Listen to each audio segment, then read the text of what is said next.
Chapter 4361, As if crossing blades with a supreme. Whether a supreme or Tao, neither boded well for Lin Moyu, neither was something he could provoke. Yet something felt off. By rights, it shouldn't be either of them. If not one of those two, then who? Who else could accomplish something like that? No answer came. Whoever did it clearly didn't want him to know. If he insisted on guessing, the outcome might be bad. But without an answer, being watched without knowing by whom or from where gnawed at him. A vague conclusion took shape. It likely wasn't Tao. Such a method didn't fit Tao's stature. Forget him, even a heavenly supreme like Tiandi would be a gesture away from death under Tao. Lin Moyu was nothing. If Tao suspected him, erasure would be immediate. No tests, no erasing traces afterward. That would be pointless. Then the other possibility. A heavenly supreme, most likely the eastern extremes. But would a heavenly supreme bother with something so petty? Unless this particular heavenly supreme had an odd penchant, it seemed unlikely. Of course, there could be special reasons, or it wasn't the eastern extremes heavenly supreme at all. No point thinking it to death. Maybe one day, the answer will reveal itself. After a long stretch of fruitless thought, Lin Moyu let it go. By now, he had nearly finished refining the formation, and his comprehension of formation Tao had climbed higher still. He felt himself ascending the peak of arrays. Though not a formation cultivator, he had already surpassed many who were. Half a month later, the broken array was fully refined and stored into a formation disk. The dragon pythons tore open the void to search for the next remnant. This time it was farther. A 10-day flight brought them to the third fragment, similar in scale to the previous two. Lin Moyu repeated the process: comprehend and refine. This fragment bore no traces of the catastrophic supreme, but Lin Moyu still gleaned more about formations. Across three remnants, he faintly grasped a sliver of a supreme's formation thought. Every formation master has a style. The three remnants' styles were similar, but not identical. Why? Because the cross-domain grand array wasn't laid by one supreme's hands alone. The supreme provided the design. Many formation masters performed the actual laying. Thus similarity yet difference. Lin Moyu could feel the distinctions clearly, but still could not explain why the second remnant carried traces of the catastrophic supreme. They set out to find the fourth fragment. This one was far and still receding. Even with non-stop crossings, it took nearly a month to catch up. Thanks to the dragon python's space talent, if it had been Lin Moyu flying himself, it might have taken centuries. The fourth fragment was the largest among the four and the best preserved, almost untouched. Even besieged by hundreds of dragon pythons, it suffered no added harm, nor could they stop it drifting away. Because this fragment contained a complete defensive formation that enveloped and carried it along. That complicated things. Lin Moyu could not enter the array. Even with three greater completion dragon pythons going all out, they could only slow it slightly. So Lin Moyu watched from afar, studying the array. He had to crack the defensive formation. Without that, he couldn't get close. It had been designed by a supreme. It would not be easy. But the more difficult, the more it stirred his will to win. Cracking a supreme's formation felt like crossing blades with a supreme across time and space. A supreme is the ultimate goal of countless cultivators in chaos and the realm Lin Moyu himself would one day challenge. How could he not be excited? He shadowed the fragment for a full 3 years before finding a path to break it. Chaos runes streamed out. When they touched the defense, they slipped in without resistance. What he drew and what the defense was became nearly one. His imitation reached at least 90% fidelity.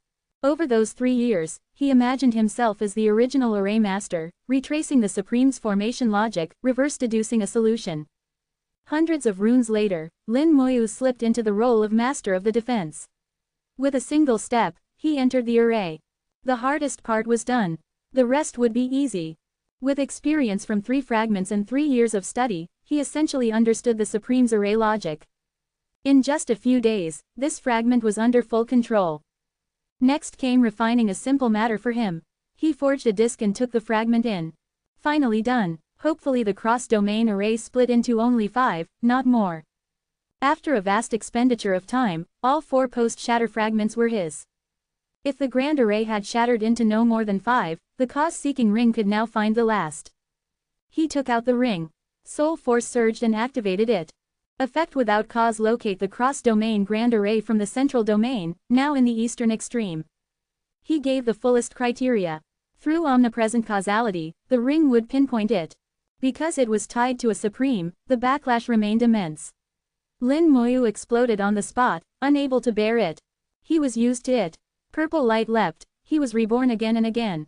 When he had first arrived in the eastern extreme, he used the ring and locked onto the smallest of the 4 fragments and died 10 times. By deaths alone, he could gauge the fragment's scale.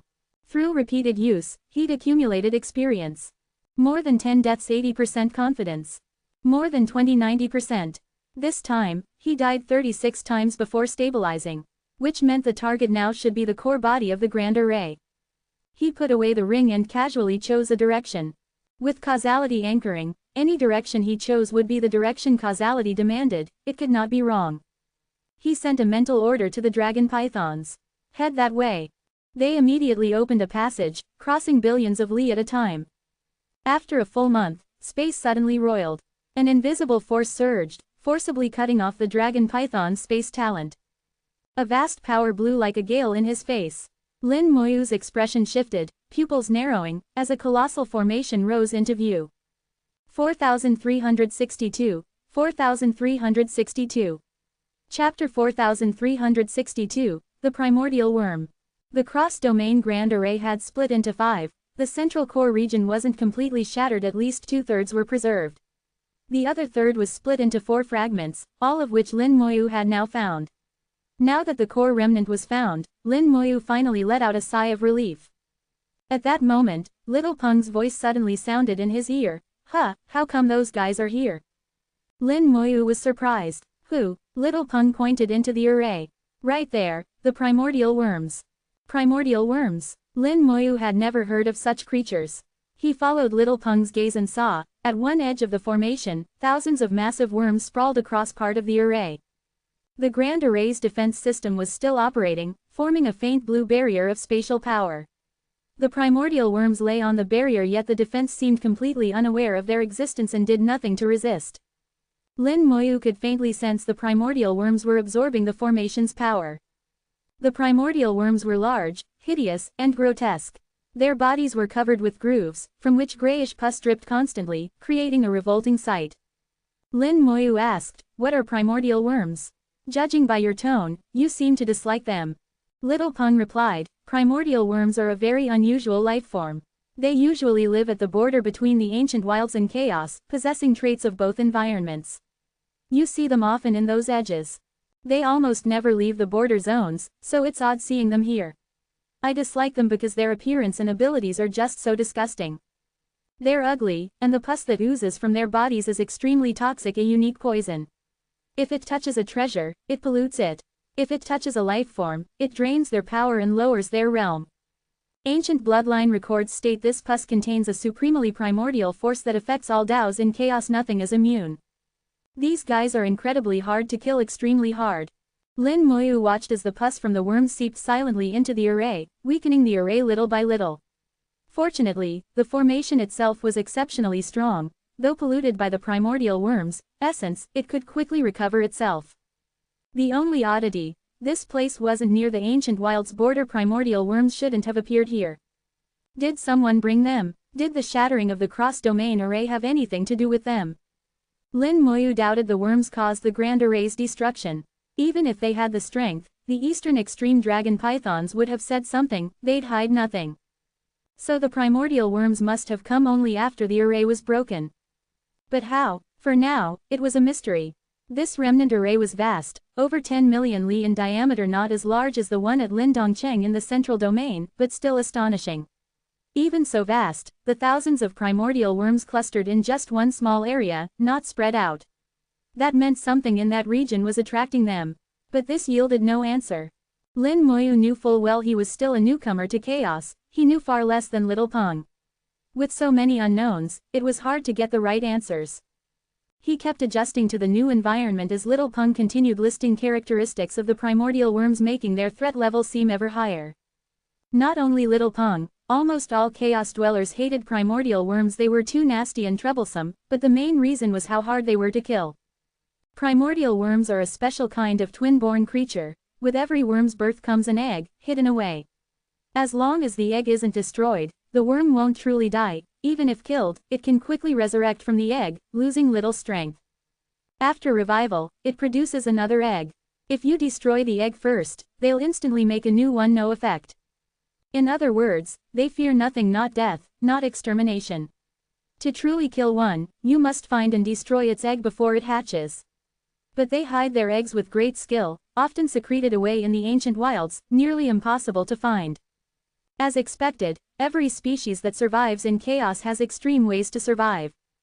But by your explanation, since they live on the border between chaos and the ancient wilds and don't interact with chaos beings, their ugliness is their own business. Why do you all hate them so much? Lin Moyu pressed. Little Peng answered, because of our ancestors. One of them, while exploring the ancient wilds, finally found a powerful artifact, but it had already been polluted by a primordial worm. Our ancestor didn't notice, so when refining it, his bloodline was also tainted.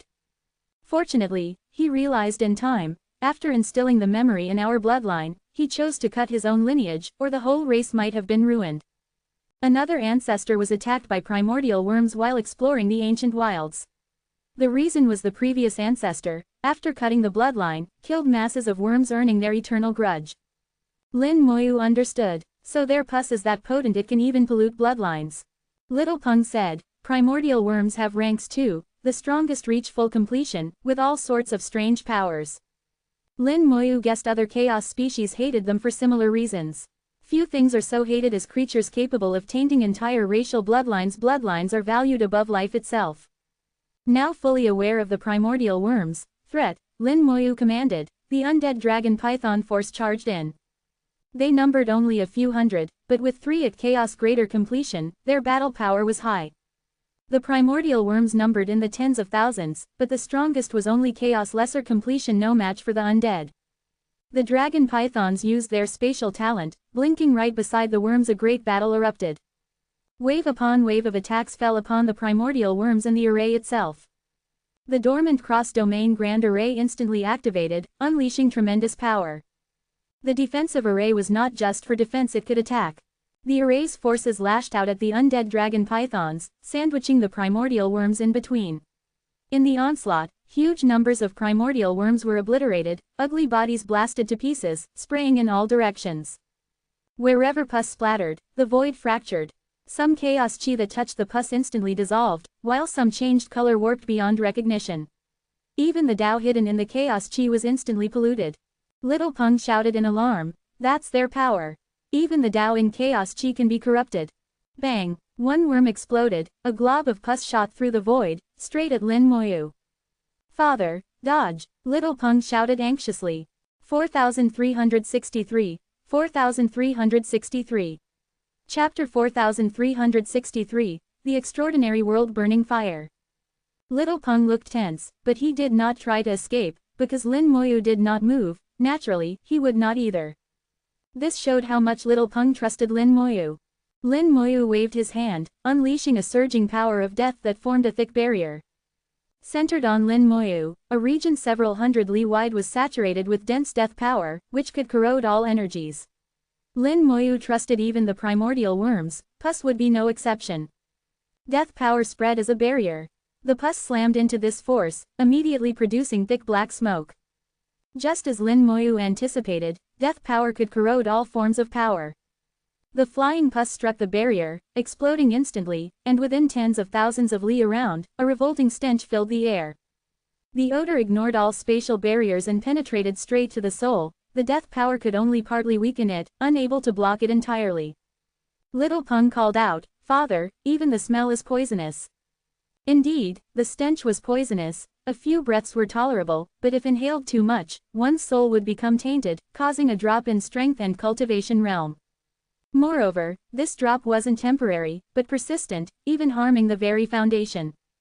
This was why so many cultivators detested fighting primordial worms. Even if they won, they inevitably suffered some damage. Lin Moyu's mind stirred, and the world-burning fire blazed forth, fusing into the barrier. Flames surrounded him, burning away all traces of the stench. Nothing was left. The combination of death power and the world-burning fire entirely blocked the primordial worms, pus, neutralizing their most fearsome trick. Little Peng cried excitedly, "Father, you're amazing." Lin Moyu smiled faintly. He felt the feedback from the death power and the world-burning fire, methodically extracting and tracking the subtle power hidden amidst the pus. Gradually, he discovered that there was indeed a faint, extremely subtle force hidden in the pus, what little Peng called primordial power. This power was minute and inconspicuous, yet infused every corner of the pus and every wisp of its stench. The death power barrier found it almost impossible to erase this aura, and in the end could not stop its incursion. But this tiny strength turned out to be the source of the worm's toxicity. After all, death power belonged to the Great Tao, but the primordial worms could corrupt even the Great Tao itself, so death power was unable to deal with them. This showed that this trace of primordial force truly stepped above the Tao. However, the world-burning fire. Lin Moyu realized how extraordinary the world-burning fire was. Even power that death power could not touch, the primordial force was utterly consumed by the world-burning fire. The world-burning fire was truly beyond ordinary. The fire originated from the mysterious master of the great world. To this day, Lin Moyu still did not know that person's identity or origin. The world-burning fire bequeathed to him had not yet reached its full potential, nor had Lin Moyu unlocked all its abilities. It now appeared that the world-burning fire's level was even higher than he imagined. Perhaps it too was a force that surpassed the Tao.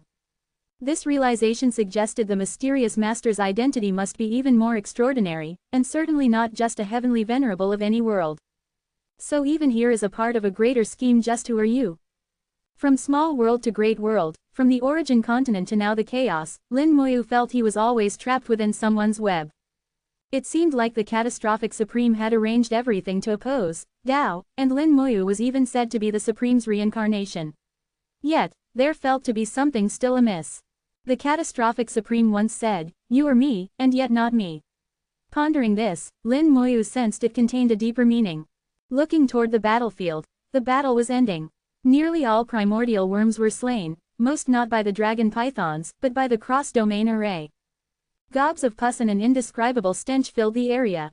Lin Moyu noted a problem, murmuring, "Even the reborn ones cannot escape." This stench carried primordial force. To the dragon pythons, it was truly harmful.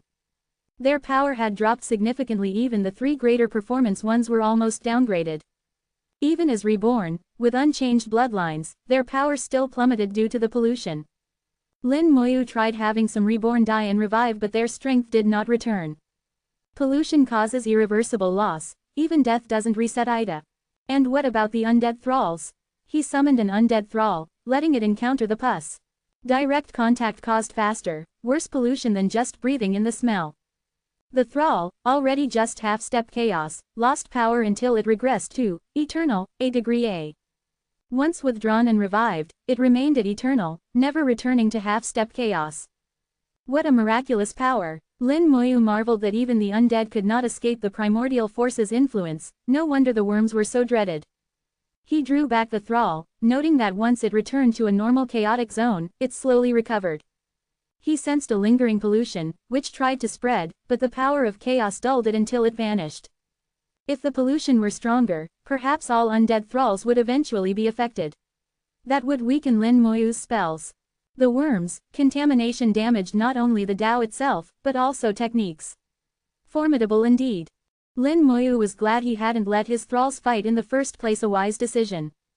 The war dragged on half an hour before the last of the worms were killed, but the chaotic region was polluted, stinking, and littered with pus. The reborn force was nearly crippled. The three greater completion dragon pythons were shaken down almost to lesser completion, unable to recover. Their bloodlines had been polluted. Whether this could affect the entire race, Lin Moyu did not know, nor did the now reborn pythons. But it didn't matter. If trouble came, it was the worms' doing, not his problem. The domain array was awash with foul pus. Lin Moyu had meant to burn it away with the world-burning fire, but hesitated. These things could be put to unexpected use. The pus was terrifying poison, an excellent choice for harming enemies. It would be a waste to burn it all. He decided to store it. Ordinary treasures wouldn't do. Best was using an array for which Lin Moyu had exceptional talent. 4364. 4364. Chapter 4364. Testing, Tao. The primordial force within the worms' pus carried a deadly toxicity, able to pollute all things and all Taos, but the existence of the cross-domain grand array provided Lin Moyu with a feasible method. using formation arrays to resist this primordial force. Lin Moyu did not understand why arrays could block it after all, arrays are themselves part of the Tao. But, fact is, it worked, though the reason escaped him. Maybe his own cultivation and understanding of arrays were still lacking, yet this did not prevent him from setting up formations. Using the cross-domain grand array as a template, Lin Moyu designed a reverse defensive array. Ordinary defensive arrays resist external attack, but Lin Moyu's was designed to guard against internal assault. The whole array was like a giant pouch, tightly imprisoning what was stored inside, only to be released at need. This kind of array was not hard for him. In just a few days, it was complete and refined into a palm-sized formation disk. Once activated, the disk powered the array, which generated a vast suction, drawing in all the foul air and remaining pus in the chaotic space. Absorption was not fast. Though the pus now had no master, it felt almost merged with chaos itself and could only be drawn away little by little. Especially the pus, which seemed to grow claws, clinging tightly to space. 10 whole days were spent, and only then was the void cleared. Lin Moyu could sense the pressure inside the formation. One could imagine that, if this was unleashed, any chaos race would have a headache. Placing the disk away, Lin Moyu flew toward the cross-domain array. After previous study, he now knew for sure the array was truly split into 5. Now, all 5 remnants were gathered, what was left was the repair work. Repairing arrays was never difficult for him, it just took time. The real headache was how to place the fixed cross-domain array back into a space fissure. After much thought, Lin Moyu decided to rely on the Eastern Extreme Dragon Python's spatial talent for aid. First, repair the array. Arriving at the array, he observed from outside the defense, analyzing its inner workings. After years dealing with the Grand Array, Lin Moyu now possessed deep mastery. Cracking it was much easier than before. Even though this was the core segment, with far stronger defense, it could not block Lin Moyu. After studying, chaotic runes whirled out, merging into the array. Its defense gradually lost effect, opening a gateway for Lin Moyu. Through the runes, he turned himself into half-owner of the array. Passing through the defense, a familiar aura washed over him, and Lin Moyu gave a small exclamation. He found that within the core of the cross-domain array, there were traces of the catastrophic supreme. And not just traces. His analysis showed the entire main body was arranged by the catastrophic supreme, then layered with heavy disguises to finally become the Grand Array as it exists now. If not for his intimate knowledge of both the Grand Array and the catastrophic supreme style, no one would have found these differences. Lin Moyu double-checked carefully, and finally confirmed. The core of this array was crafted by the catastrophic supreme, later overlaid by another supreme, and disguised to form the current Grand Array. The catastrophic supreme was too ancient, and having had Tao erase all trace, so very few knew about him. No one guessed that the core of the cross-domain array was in fact his handiwork. This gave Lin Moyu an answer. So, at that time, it really was badly wounded. The erasure became incomplete, otherwise all things regarding the catastrophic supreme should have vanished. This was the catastrophic supreme's experiment. In fact, a message to others: Tao is not invincible. Lin Moyu suddenly understood. Back then, the catastrophic supreme had smashed Tao fiercely with the catastrophe scepter, inflicting injury on Tao. Just how severe, only the supreme himself could know, yet he used other means to let allies gauge Tao's wound. His method was deceptively simple: leave traces. Some obvious and uncovered, others carefully hidden. If all traces were erased, it would mean Tao had not taken serious damage, and to defeat it would be nearly impossible. But if some disguised marks persisted unerased, then the wound was deep, the catastrophe scepter could threaten Tao, and killing Tao would be possible. Clearly, the Supreme succeeded. Some camouflaged traces persisted to this day, sending the message. Their path could work, there is truly a chance to kill Tao. Lin Moyu was certain the Supreme hadn't left only one such trace, but many such as the Great Array with the Divine Phoenix clan, whose ancestor was also an ally of the Supreme. And Lin Moyu's next destination, another Grand Array left in the eastern extreme. Steadying his thoughts, Lin Moyu began repairing the array. Third Elder had given much material for this job. Fortunately, the damage was not as severe as he'd feared. The Third Elder's materials were more than enough. Lin Moyu traced the array step by step, refining materials and fixing the array.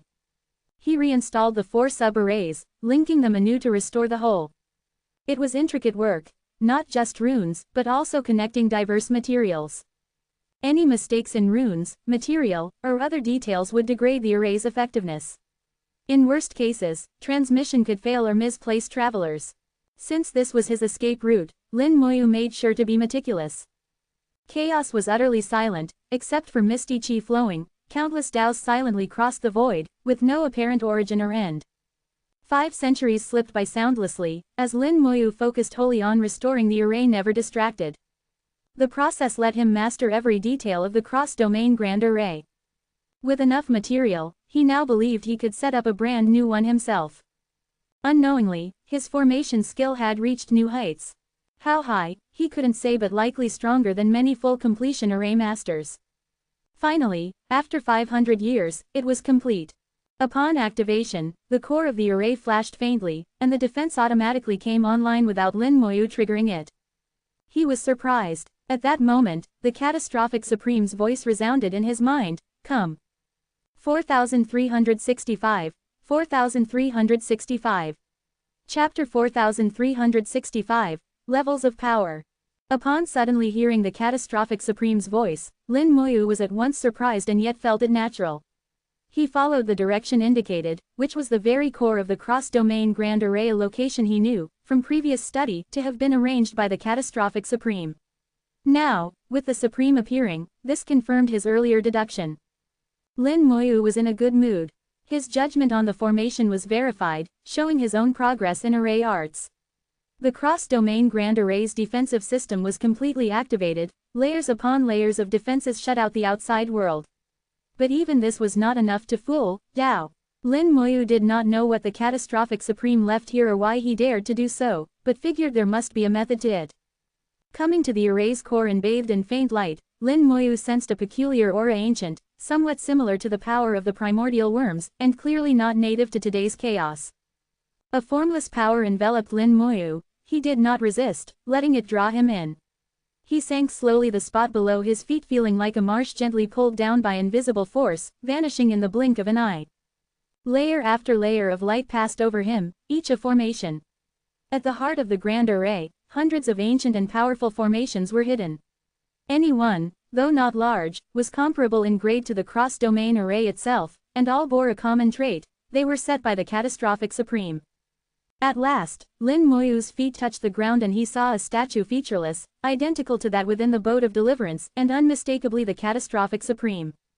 The statue glimmered as a deep voice said, "We meet again." Lin Moyu chuckled, "Indeed, we meet again. Aren't you afraid you'll be discovered, appearing like this?" The catastrophic Supreme laughed, "If I were to be found, it would have happened long ago. That fellow took a heavy wound." The Supreme's answer matched Lin Moyu's speculation. "So, your side's chances are not low." "No, not your side, our chances," the Supreme corrected. Lin Moyu didn't argue, but asked, "You've waited so long for me, is it just to say these things?"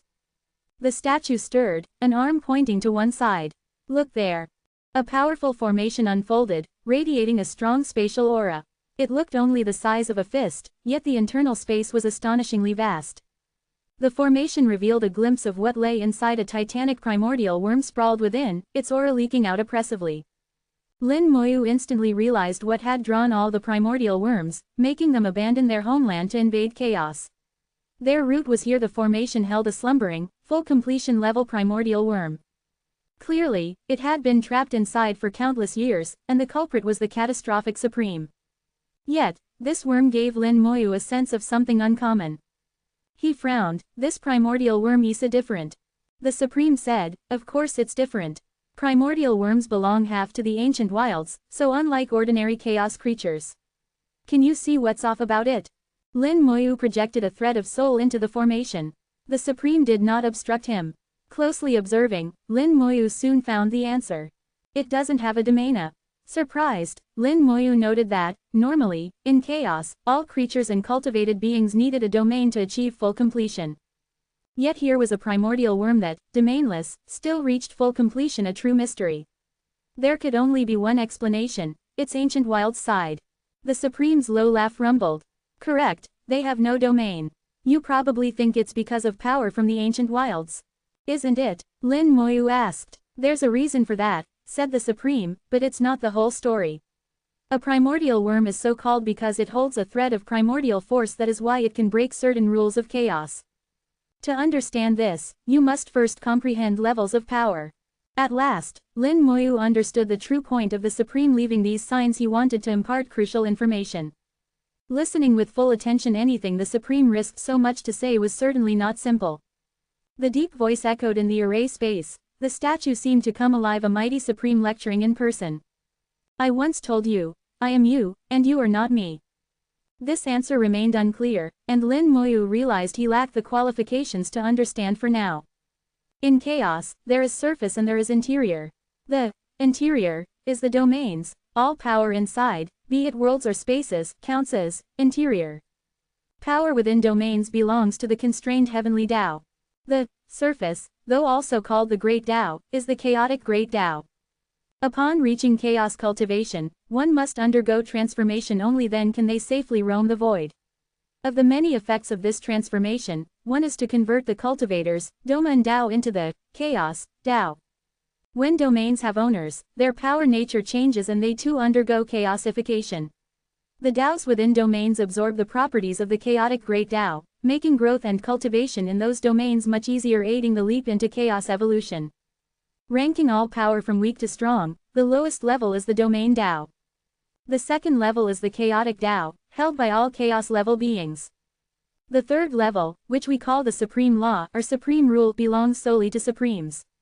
How strong the Supreme Law is you'll know if you ever become one. I once ascended through 9 refinements, standing at the Supreme Summit, thinking myself the most powerful, able to go anywhere in chaos or the ancient wilds. Until I learned of its existence. Its power is the 4th level. We don't know its real name, but we call it Tao Law, AA 3/4. Here, Lin Moyu finally understood the real system of power. He had pondered this for long, never finding a clear answer. Now, he had clarity. Anything below the domain Tao didn't interest the catastrophic Supreme. The Supreme wasn't finished, but Tao Law is not the end. We've discovered yet a higher level. 4366, 4366. Chapter 4366, You Have a Chance. The power of Tao is not the end, there are even higher levels of power. When the catastrophic Supreme spoke of us, it hinted that he was not alone in these discoveries. In Lin Moyu's mind, the power exceeding Tao had to refer to the catastrophic scepter, but he remained silent. Now was the time to listen. Here, the catastrophic Supreme seemed utterly unafraid that Tao could overhear him. His deep voice echoed, recounting an ancient tale. If one dares to question why, in anything, and luck is not too bad, one will always find some clues. Our luck was good. As we searched and pondered, we discovered hints. The first thing we discovered was this fellow. The Supreme was speaking of the primordial worm, which remained imprisoned, shining mysteriously within the formation. The wisp of Lin Moyu's soul that had entered the array was already gone. Inside that formation, a unique power ensured his soul couldn't linger. The name, primordial worm, is one we gave it. In that era, it had another name, but that's now lost and not worth mentioning. Within its body is a force called primordial power. This force seems to blend the ancient wilds and chaos, its level and strength both unique. Precisely because of this power, a primordial worm can achieve full completion without relying on a domain. We studied this for a long time before finally figuring out how to extract that primordial force. But the process is slow and tricky, requiring certain conditions. Can you guess how? Lin Moyu thought for a moment, using the cross-domain grand array. Haha, so you did guess part of it. The primordial worms have a dual affinity for the ancient wilds and chaos, and their primordial force arises from that. When the cross-domain grand array is activated and traverses the border of the ancient wilds, the array's power will incite the worms, causing them instinctively to release some primordial force. Lin Moyu nodded slightly. The cross-domain grand array had existed for countless years, its core arranged by the catastrophic Supreme clearly for more than simple cross-border travel.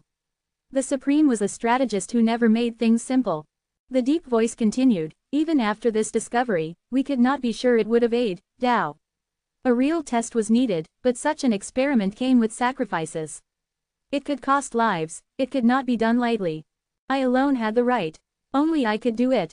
Lin Moyu understood the Supreme had challenged Tao, risking all to test its abilities. So I did it. It was heavily injured, and my hidden methods here passed undetected. Later I started harvesting primordial power from the worm and concealed myself even more deeply, making it even less likely for it to notice. This power is the 4th layer. With power of this level, one can stand level with it, but killing it is still not enough. We found more of this level in the ancient wilds, but none sufficient to destroy it. In the end, we determined only that thing can kill it. Everything else is just supplementary, icing on the cake. At this point, Lin Moyu took out the catastrophic scepter. The 5th layer. Yes, the 5th layer. The Supreme responded, it transcends chaos and the ancient wilds, it exceeds Tao law, but even then it is only a chance. Just look at me. In the end, I still failed. So it is a key, not the sole solution, the crucial part is you. Now, the statue moved again, its head dropped low, its empty face seemingly sprouting eyes, which stared intently at Lin Moyu. The Supreme's voice became heavier. We have a hope. Do you know what it is? Lin Moyu had an idea but still shook his head. I don't know. The Supreme seemed not to believe him. You have surely guessed. Lin Moyu said, it's even harder that way. It may be difficult, but it must be tried. And you've already started. We have prepared. We've waited countless years for this shot. We won't give it up easily. You have completed 9 refinements, possess 9 domains, and have this scepter. You truly have a chance. If others could do it, we believe you can too. Lin Moyu understood fully. To kill Tao, the catastrophic scepter was essential, as only its level surpassed Tao. But the scepter was not the only way. Ideally, one would not depend only on an external item. And even to bring out the scepter's power, being a supreme wasn't enough, one had to take the next step. This didn't only mean a higher cultivation, but pushing one's power beyond the 3rd layer, at least reaching the same level as Tao law, only then could one face Tao. This was extremely difficult. There was hope, but only hope. The Supreme went on, your chaotic transformation is special. You won't be influenced like me. That's why you have a chance. It's hard, but there is a chance. He could accept past failures but was still unwilling in his heart. He was the pinnacle of chaos, no prouder figure, and yet, how could he accept defeat? If he had to fight and die, so be it. Even in defeat, he would not accept submission to Tao. He lost the 1st round, now was the 2nd. He believed he still had a shot at victory. Lin Moyu said, I will do my best. There's still much I don't understand, but I'll work it all out. And in one thing, I am like you, I don't like anyone pressing on me from above. The Supreme chuckled, if there is, then overturn him. I will. Lin Moyu nodded. Very well, let's move on. About the primordial worm's force, I've been absorbing it for ages. Even so, it's still not enough. In the 3 domains, 4 extremes, and the deepest ancient wilds, I set up 12 great arrays. Once activated, their power will be staggering. How strong, I cannot say, but it will at least treble it.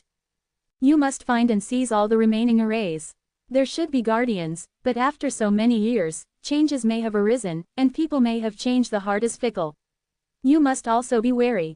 Lin Moyu laughed, just like this cross-domain array, right? How did you know I'd come to the eastern extreme first? The Supreme said, it involves karma and destiny, so our preparations weren't wasted. Now you know what you must. My mission is finished. This is yours now. With those words, a spatial rift opened beside the statue entered it and vanished. Lin Moyu looked at the rift, sighing to himself, the mission may be over, but the work is far from done. 4367, 4367. Chapter 4367, Taking Back What Is Yours. This time, the catastrophic Supreme wanted to explain to Lin Moyu how the layers of power within chaos are divided, making everything plain and simple. At the same time, he told Lin Moyu exactly what kind of enemy he would one day face, an existence that surpasses all supremes, that rules over chaos, and is undoubtedly the strongest peerless in chaos. Even if there were other powers at that tier, they would merely be at the same level, never truly an equal. The catastrophic scepter is the only thing that stands above it, and the catastrophic Supreme and his allies were not simply scheming to use the scepter to kill it, but also to let Lin Moyu himself transcend chaos, at the very least, surpass it in power. Lin Moyu knew how difficult this was, but it seemed that fate and causality had destined him to take this road. If he ever gave up, he knew he would die, not just by Tao, but even the other Supremes who plotted alongside the catastrophic Supreme would never let him go. From the very beginning, Lin Moyu knew he was already on a pirate ship. Unless he died, he could never get off. Gazing upon the spatial array imprisoning the primordial worm, Lin Moyu began to draw chaos runes with his fingers, imprinting them one by one. From this point on, the cross-domain grand array would completely belong to him. Not just this one, but the one in Lin Dongcheng would also come under his control. The Catastrophic Supreme arranged a total of 12 arrays, 3 domains, 4 extremes, and the Ancient Wilds make 8, plus the 4 cross-domain arrays leading from the central domain to the 4 extremes, making 12 in total. But is it really just 12? Lin Moyu felt there could be more. Chaos is simply too vast, and with the Ancient Wilds too, not even such arrays could cover all of chaos unless these arrays don't need to cover all of chaos. That's it, Lin Moyu realized. The Catastrophic Supreme set these arrays not to cover chaos or the Ancient Wilds, but to focus chaos and wild power to gather the strongest strike.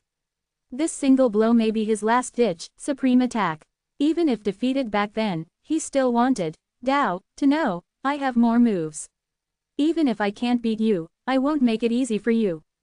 Moreover, Lin Moyu knew these arrays would benefit himself as well, so he had to seek them out. As Lin Moyu continued fusing chaos runes into the Grand Array's core, his status slowly changed. He was beginning to truly master this cross-domain array. Only now did he realize his earlier worries were baseless. The cross-domain Grand Array itself had an internal spatial formation. Simply by using this, he could completely hide himself. Not only could he disappear, but he could also directly link to the Lin Dongcheng Mother Array. The cross-domain Grand Array is a set. Lin Dongcheng's is the mother, that in the eastern extreme is the child. Lin Moyu activated the array. First, he hid within a spatial rift, masking his presence. Next, he started connecting to the Lin Dongcheng Mother Array. It took time, but the array would automatically search for the connection. When it was finished, the central domain Eastern Extreme Cross-Domain Array was fully restored, and his mission completed. He could even use the array to return to Lin Dongcheng directly. Lin Moyu understood, though, that only after the array was fully restored could he truly operate. He could only do the real work here, not in Lin Dongcheng. If he tried, it would be suicide. So he would use the child array here to control the mother array there, invisibly making himself the master of this cross-domain gateway. For eons, untold people had used the Grand Array. It had always been held by the Central Domain's Divine Alliance, everyone believing its owner to be that domain's supreme. But in fact, the array never truly had a master. With the Catastrophic Supreme's formation at its core, its real master could only be Lin Moyu. The child array kept searching for the mother. Through a unique invisible power, it reached across the void, sweeping through the ages. Chaos is huge, but the mother and child arrays are innately connected and would always find each other. Lin Moyu waited patiently, pondering something else. The Catastrophic Supreme said they had found quite a few 4th-level powers, some artifacts, some other things. The Boat of Deliverance was one. Lin Moyu thought the Icy Jade meditation mat might be as well, as was the World-Burning Fire. Now he felt sure the Mysterious Master and the Catastrophic Supreme were surely linked. But were these treasures truly naturally born? The Catastrophic Supreme once said to him that these treasures should be naturally formed. But now Lin Moyu wasn't so sure, maybe even the Supreme himself didn't know. If not naturally formed, then where did they come from? Surely such treasures once had owners. Who could they have been? Anyone moving freely in the ancient wilds at minimum would be full completion, maybe even a Supreme. But where were these beings now? Had they fallen? If so, who killed them? Could it have been Dao, too? Lin Moyu grew more and more puzzled. This mysterious presence clouded over chaos like a dark mist, blocking everyone's path to truth. What was chaos and the ancient wilds like before its appearance? Who was the true master of the Catastrophic Scepter? With a roar, the cross-domain Grand Array shook violently, breaking Lin Moyu's thought. His eyes glinted sharply, found it time to act. The Lin Dongcheng Mother Array had finally been located and linked to the Child Array. With a wave, Lin Moyu sent out countless chaos runes he had prepared long before, observing the Mother Array in Lin Dongcheng. While he hadn't fully grasped it then, he'd memorized the essentials and, along with the Supreme's information, he now knew how to quietly take control. He acted carefully, masking himself with runes, believing unless a Supreme showed up personally, no one could trace his work. And since the Central Domain Supreme and the Catastrophic Supreme were allied, neither would interfere. Lin Moyu felt no guilt. he did not see himself as stealing, but rather taking what was rightfully his. After all, it was prepared for him by the catastrophic supreme. Were he strong enough, he might even boldly return to claim it openly. In the central domain, at Lindongcheng, the third elder had stood watch a long time, when suddenly the entire city shook as if collapsing. Far from fear, the elder was delighted. It's done. He howled with joy, took out a formation disc, activated it, and shouted, "It's done. It's done." 4368. 4368. Chapter 4368, Now this is proper. The excited third elder sent news of the cross-domain grand array's restoration back home. The passage from the central domain to the eastern extreme had been reconnected. Those who had the qualifications could once again travel between the two realms via the domain array. If a war were to break out between the central domain and the eastern extreme, the central domain would no longer be at a strategic disadvantage. At the same time, many cultivators from the central domain who were currently in the eastern extreme, most of whom had traveled there using the cross-domain array and carried a small guidance array disc, now found those discs glowing once again. These discs were used to locate the cross-domain grand array and facilitate their return to the central domain. Previously, when the grand array was damaged, the discs became useless. Now, with the array's restoration, they signaled the cultivators that they could go home without crossing the perilous wild scar. Each guidance disc was soul-bound to its user. No one else could use it effectively, ensuring the secrecy of the cross-domain array. Many immediately headed toward the eastern extreme's grand array, following the disc's lead. At this moment, Lin Moyu was naturally the busiest. Using the connection between the mother and child arrays, he injected chaotic runes from the child into the mother array, slowly seizing control. The hardest part was that he couldn't see the mother array and was groping blind, sensing out the path. He could not hurry, lest he expose himself, because if the Divine Alliance of the Central Domain discovered his meddling, things would get complicated. The first wave of chaotic runes formed a tiny, hidden formation within the mother array, acting as Lin Moyu's eyes. Through this formation, he surveyed the mother array's situation and, after confirming its location, sent over even more chaotic runes. Several elders of the Divine Alliance checked on the array and even used it, sending people back and forth between the central domain and the eastern extreme. After several successful transfers, they all confirmed that the grand array had been restored. Yet, Lin Moyu, who was actually repairing the array, had long vanished without a trace. Hidden in the child array's core region, those who came searching never found a thing. A few elders were puzzled but had no way to resolve their doubts. Dozens of years passed. Central domain cultivators successfully located the child array and returned with ease. On the surface, everything was back to normal. No one realized that in Lindongcheng, the cross-domain grand array's ownership had quietly changed hands. After a full century, Lin Moyu sent out the last rune, sending it smoothly through the spatial conduit into the mother array. In Lin Moyu's soul world, a shadow of the mother-child grand array suddenly appeared, confirming Lin Moyu as the true master. That shadow soon shrank into a single point of light within his soul, able to change size at his command. Then, more and more such light points began to appear, connecting together in a complex, gleaming pattern. There were 12 in total, each representing one of the arrays left by the catastrophic supreme. Staring at the lights, Lin Moyu murmured, 12 dots, 12 arrays. 2 are already mine, their lights are on. 10 more remain dark. But from its structure, the true core is located in the ancient wilds, with the hub in the central domain. It's ingenious, worthy of him, such extraordinary planning. The core of the formation was hidden in the ancient wilds, the one place even Tao could not touch, making it the safest sanctuary.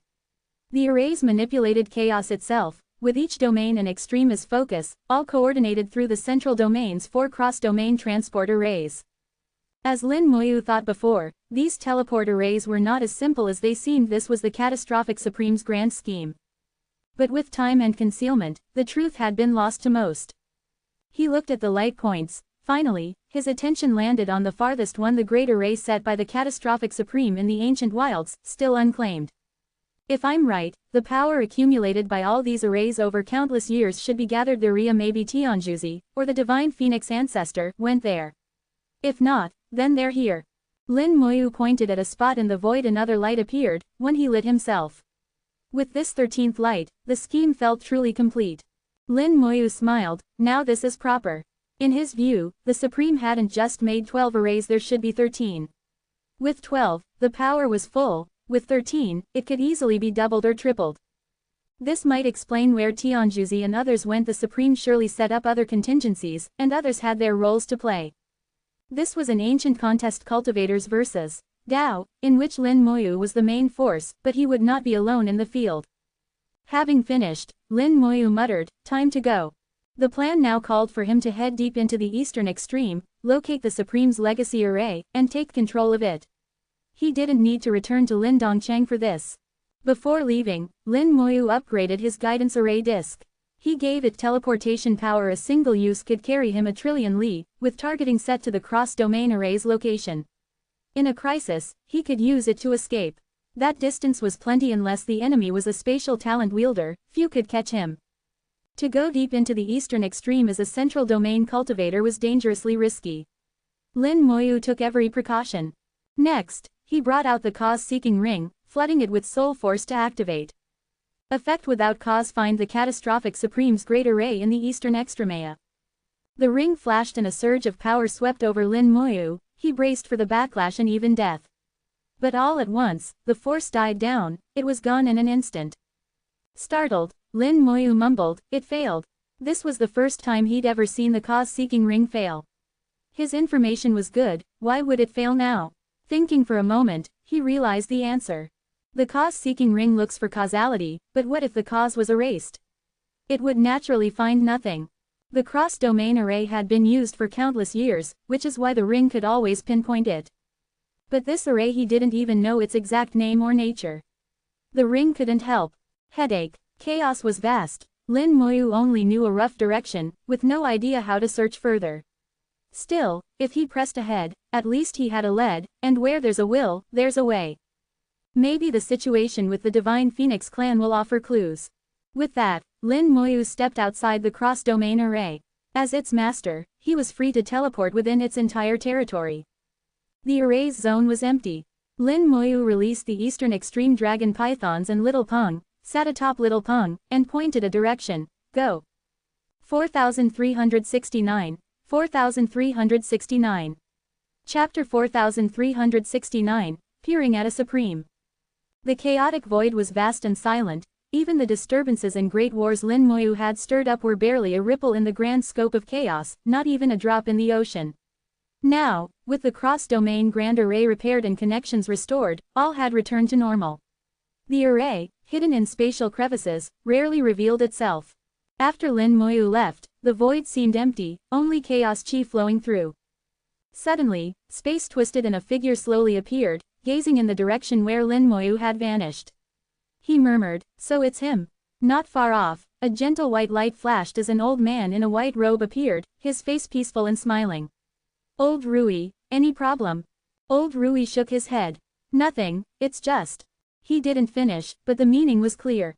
The white-robed elder smiled. "Hadn't you tried him out before?" Old Rui replied gravely, "His soul is exceptionally sensitive, Buddha." He was cut off. "There's no need to worry so much. We're always in the shadows, whatever happens, we're not in any true danger. In fact, we don't even need your support, just don't interfere, that's enough." Old Rui's eyes flickered. "I won't interfere, but whether what you people are doing is right or wrong, that remains to be judged." The white-robed elder laughed lightly. "Time will tell." While they conversed, a cultivator passed close by, activated the cross-domain array, and left the eastern extreme, never noticing the two presences at all. Suddenly, both Supremes turned to look in one direction. Old Rui murmured, "The wild scar is about to erupt again." The white-robed elder said, "This time it's in the south." Old Rui nodded, "There'll be a major war." The white-robed elder smiled, "This is the cycle after countless years, haven't you grown used to it?" Old Rui shook his head once more. "Getting used to it is one thing, liking it is another." Then he faded away. After they left, in an unremarkable spot of the cross-domain grand array hidden in a spatial fissure, a small formation hummed almost unnoticed.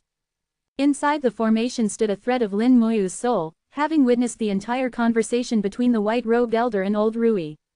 Not only did he see, he heard every word. The two Supremes never imagined anyone would dare try spying on them, so they hid nothing. Lin Moyu concealed himself expertly, even employing a trace of primordial worm's power. Even Supremes could not discover him. Just as the catastrophic Supreme once used primordial worm power to hide from Dao, so now Lin Moyu could conceal himself from Supremes.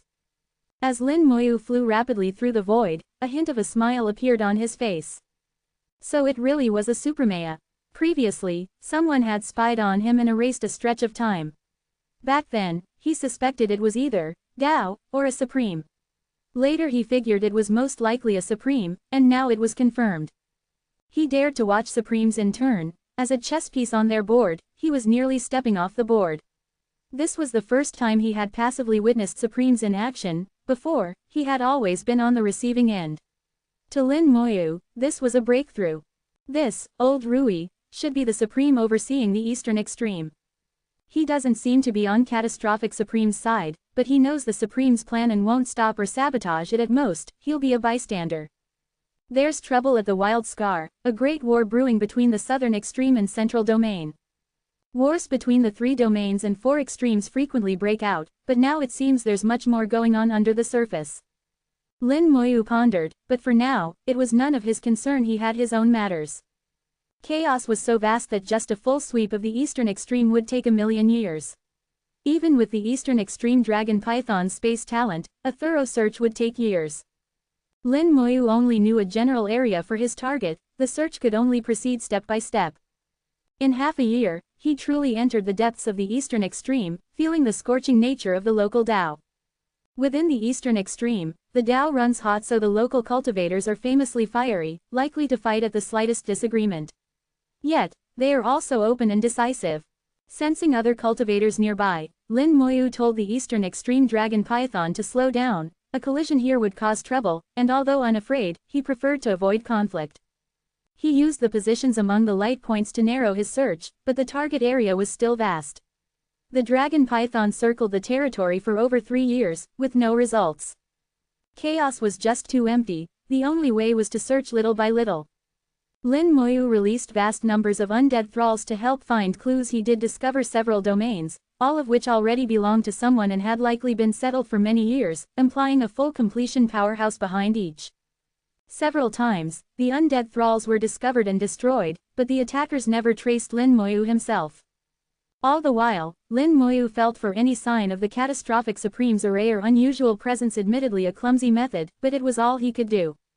When the catastrophic Supreme arranged the formation, he left no clues. Even causality was cut, so the cause-seeking ring could not help. For Lin Moyu, this was like finding a needle in a haystack. He braced himself. Even if it took hundreds or thousands of years, he would keep searching. If he just found one, the rest would be easier to track. 10 years passed with no result. Every dragon python he had was put to work searching every level of the Eastern Extreme. "Father, I sense a kindred spirit." Little Peng suddenly glanced at Lin Moyu, a hint of surprise in his gaze. The solitary Peng race, after challenging the position of Supreme, was scattered and cursed. Rarely would a single Peng ever meet another in its lifetime. The fact that Little Peng sensed appear was a total shock. Not only Lin Moyu but even Little Peng was amazed. "Let's check it out," Lin Moyu said. They pinpointed the location, and the dragon python tore through the void twice before they arrived. There, a continent hovered in the chaos, half concealed by the swirling qi. Upon that land, a Peng python lay, its life already gone. 4370, 4370. Chapter 4370, The Eerie Continent. Seeing his tribesmen, Little Peng was clearly excited, his bloodline resonating with a buzzing sound. He wanted to rush over, but Lin Moyu stopped him. "Don't rush. There's something wrong with this continent." The continent was not large, but the corpse of Little Peng's tribesmen took up a significant portion of it. As a powerful chaos lifeform, when showing its true form, its size often surpassed imagination. Some formidable chaos lifeforms could even be bigger than a small domain. This corpse was over 10 million meters long. From the aura emanating from it, it was at chaos greater completion. Although stirred by bloodline resonance, Little Peng still trusted Lin Moyu, suppressing his urge to rush forward. He asked softly, "Father, what's wrong?" Lin Moyu said, "We searched this region for 10 years. If I remember correctly, we've passed through here before, but didn't find this continent then." Your tribesman didn't just die in the last 10 years, so why did you only now sense his aura? Just these 2 points make it clear this continent is strange. Everything abnormal must have its reason, so we can't be hasty. Let's get to the bottom of it first. Little Peng calmed himself, knowing Lin Moyu was right, this was indeed highly suspicious. Having previously dealt with the primordial worm, Lin Moyu didn't immediately send undead thralls, but instead dispatched an eastern extreme dragon python. In chaos, too many dangers exist, some even able to trace a threat back through an undead thrall, endangering all. Compared to undead thralls, the connection between a reborn being and Lin Moyu is much weaker, so even if something happened, the repercussions for Lin Moyu would be minor. A half-step chaos eastern extreme dragon python flew toward the continent. The closer it got, the weaker its aura grew, as if it was being pulled far away at incredible speed. The continent seemed close by, yet the dragon python, no matter how fast it moved, never arrived. Space is folded. Lin Moyu realized the space near the continent was folded. It looked near but was, in fact, incredibly far. Little Peng said, no wonder. My clansman seems right in front of me, but the aura tells me he's far, far away. Now calmed, Little Peng could make accurate judgments of the situation. The eastern extreme dragon python's talent allowed it to cross the void, theoretically ignoring folded space, but Lin Moyu did not command it to do so. He wanted it to proceed, normally, to see whether anything strange would happen on approach. After a long flight, the dragon python finally traversed the folded space and landed on the continent. Suddenly, its aura dropped rapidly. As the master, Lin Moyu felt its life force ebbing away acutely. In the dragon python's vision, there was nothing unusual at all. Undead Eye. Lin Moyu activated the Undead Eye and instantly saw countless soul flames. These flames were tiny, but there were so many it was staggering, flickering and dancing in the void. They attached themselves to the dragon python's body, ever drawing its life force. Not just on the surface, many soul flames burrowed inside, filling its whole body. The Peng python in the distance was the same, its entire inside and out occupied by soul flames. Under the eye, it looked like a giant fireball. What are these things? Lin Moyu muttered. Little Peng saw nothing. Father, what do you see? Lin Moyu replied, lots of tiny souls. They can't be seen by ordinary senses or even the soul eye. They enter the body and draw out its life. Your tribesman looks dead, but actually isn't. He's become food, constantly supplying life force. It's been going on a long time. It's interesting, your people have such an ability. Through the undead eye, Lin Moyu saw not just the countless soul flames, but that the Peng python still had a soul, neither dead nor simply sleeping, nor in wounded hibernation. Little Peng explained, that's one of our talents, called dormant extinction, ca². He went on to elaborate. As a once incomparable race, the chaotic lonely Peng also had potent talents, more varied than the eastern extreme dragon pythons, and dormant extinction was among them. Dormant extinction was similar to feigned death, but more than that. When in life-threatening peril, they could enter this state. Their defense would grow extremely strong, generating immense life force while the soul would shrink to a tiny point. While dormant, both soul and body could be healed. When the state ended, wounds would mostly be healed. If killed during this state, the soul would escape the body and flee the void. So long as the soul survived, the body could regenerate. Thus dormant extinction was far superior to feigning death or sleeping, and was a top-tier escape method. But now this Peng, at chaos greater completion, had entered dormant extinction here. Yet these things hadn't tried to kill it. Instead, they treated it like a living life force deposit. Since its flesh didn't die and the soul couldn't escape, it's become trapped here forever. Dormant extinction could continue indefinitely, it would be eternally trapped. Meanwhile, the dragon python Lin Moyu had sent was nearing its limit, losing life force rapidly. Its cultivation remained but its strength plummeted, powerless even to flee. Soon, it fell, conscious but immobile. The eerie soul flames filled its inside and out, endlessly drawing its life. Though only half-step chaos and reborn, the dragon python had tenacious life force, constantly regrowing vitality. The soul flames treated it as a meal ticket, drawing life but not killing, instead controlling the pace so as not to end its existence. Little Peng didn't recognize these soul flames. His bloodline memories had nothing comparable, indeed bizarre. Lin Moyu sent out more dragon pythons.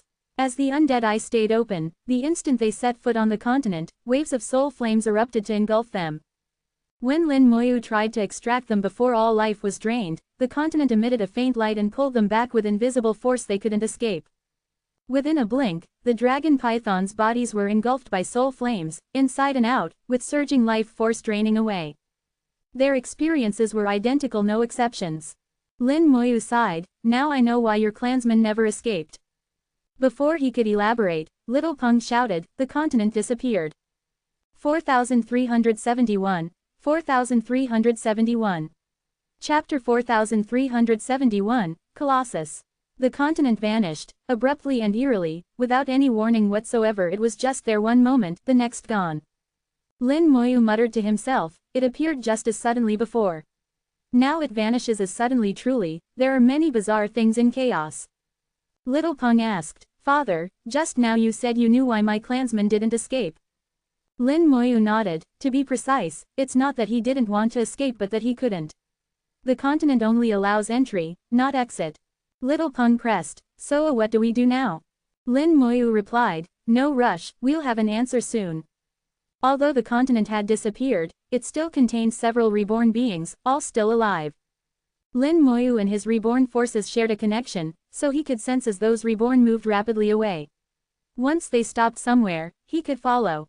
After half an hour, their speed slowed, then halted. This meant the continent had stopped moving, too. Lin Moyu confirmed his reborn ones were still as before, then signaled the eastern extreme dragon python to cross the void. The continent's movement was swift, traversing the void just as fast as the dragon python, not any slower. In a mere half hour, it flew trillions of li. The dragon python, after several void crossings, finally arrived as well. Upon seeing the continent again, Little Peng couldn't suppress a cry, this Isa. Before he could finish, Lin Moyu gently tapped him, sending a soft power to silence him completely. Lin Moyu, too, was shocked, but while surprised, he remained composed. Back away, slowly, don't alarm him. He motioned for Little Peng to retreat, suppressing their auras to avoid detection. Recognizing the seriousness, Little Peng carefully retreated tens of millions of li. From that distance, they saw the continent floating quietly. The continent was nothing, it was what loomed behind it that filled Lin Moyu and Little Peng with awe. Behind it was an unbelievably gigantic beast, shaped like a bull with a massive, sharp horn on its head. Its hide was rock-like and deeply ravined. Within those ravines, winds, clouds, and lightning drifted faintly. This being was so massive that even from tens of millions of li away, every detail was clear. Get any closer, and one wouldn't even be able to see its head or tail. Lin Moyu sighed, its rumored chaos contains lifeforms as large as domains, Buddha, this surpasses rumor, utterly. Little Peng whispered, this isn't as big as a domain, it's many times bigger. This chaos lifeform was so vast Lin Moyu could no longer measure with ordinary distances. It lay there, seemingly asleep. Of all the stone blocks that floated by it, the previously seen continent was merely one. Some boulders were world-sized, others only 10,000 li across. Yet compared to this behemoth, 10,000 li stones weren't even pebbles, just dust motes. Nothing in Little Peng's bloodline memory resembled this thing. He murmured, Father, what do we do? Lin Moyu said, let's wait and watch. He's probably sleeping and won't wake soon. I peered with the undead eye, his soul is calm, truly asleep. Such colossi, once asleep, usually slumber for thousands or millions of years. Even if awakened abruptly, it'd take a while, giving them time to escape. Around him drifted countless stones. On closer inspection, Lin Moyu saw that many had lifeforms atop them, all half dead, blanketed in soul flames which drank their life force. What is the connection between these soul flames and this beast? Lin Moyu was determined to understand this before taking action. Judging from its aura and the soul flames, it seemed to be at full completion. Yet, compared to ordinary full completion beings including the three divine phoenixes and the elders of the Central Domain Divine Alliance, none measured up. Perhaps only the divine phoenix ancestor or Tianjuzi could compete. This being stood atop full completion's peak. Next step, it would be a supreme. To face such a thing was hopeless. No formation, no matter how powerful, guaranteed victory. Even running endless simulations, every outcome ended in failure save for one, strike with the catastrophic scepter while it slept. But even getting close, that was a massive question. After pondering a long time, Lin Moyu still found no solution. Suddenly, thunder boomed in the void. Countless lightning arcs erupted from the monster's ravines. Simultaneously, thunder and lightning surged from its mouth, nose, even the horn. A heavy snore shook the air, then the lightning exploded, surging outward, tossing all the stones and continents about, sending them shooting through void toward the distance. The stones tunneled through space, scattering far and wide. After the stones left, the thunder lingered, rolling low thunder rumbled unceasing. Little Peng whispered, "What's happening?" Lin Moyu replied thoughtfully, "If I'm not mistaken, he's snoring." Snoring. Little Peng was shocked. Snoring can make that much noise. Lin Moyu said, "He's just so huge, even his snore is colossal." But yes, it really is that much. If they hadn't kept their distance, they'd have been dead already. Just being within a million li of those thunderbolts, even a chaos greater completion expert would be gravely wounded. Weaker ones would die. If a snore hit near a domain's edge, that domain would likely collapse. If mere snoring packs such terror, what if he wakes up and fights? Lin Moyu abandoned the notion of approaching. The catastrophic scepter would be useless here. He realized all at once the same helplessness the catastrophic supreme felt facing Dao, armed with a weapon that could kill Dao, yet personally too weak. Defeat was inevitable. Now, faced with this gargantuan beast, Lin Moyu tasted that same bitter dilemma. The snoring lasted a long while, then finally, after half a day, began to fade. Lin Moyu said, "If I'm right, the continents are coming back." Sure enough, moments later, space twisted and the continent returned. More and more continents reappeared, circling the Colossus as before. The situation on each remained unchanged. Snore erupts, continents scatter; snore stops, continents return. Just the noise of a snore easily exceeded most full completion powerhouses. And as it subsided, thunder scattered down like a rain of sparks, falling on every continent. Each continent glimmered, and Little Peng's eyes went wide. He saw innumerable tiny worms flying off the continents, racing along thunderbolts toward the beast. Lin Moyu, too, narrowed his eyes. He saw other things as well, his expression flashing excitement.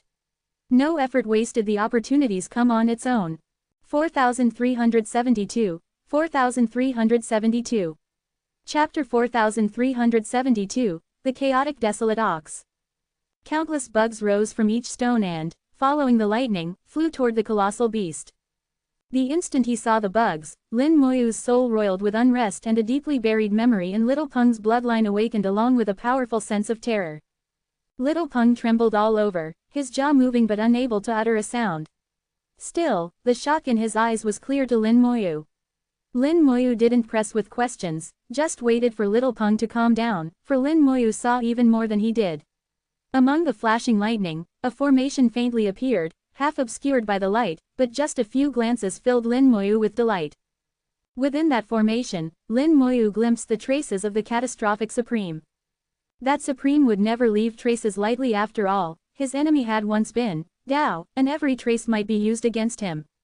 To leave a trace here must be for a purpose. Lin Moyu instinctively felt this ultra-giant chaotic lifeform was far from simple. He did not act rashly, knowing now was not the time.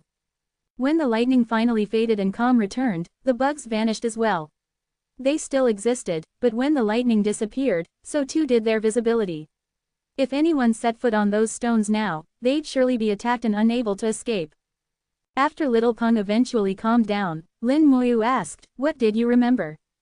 Little Peng's voice was hoarse and much lower than usual. A segment of bloodline memory resurfaced, one sealed away, only triggered under special circumstances. Lin Moyu asked, "Because of those bugs?" Little Peng nodded. "Yes, those bugs are called soul-eater bugs.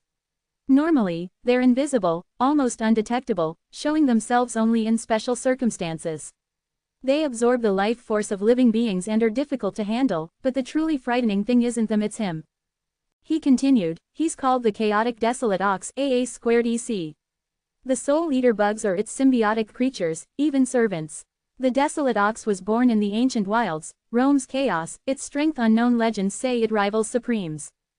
Usually it just sleeps. When sleeping, its hide splits off fragments, scattering with soul-eater bugs to lure in other lifeforms.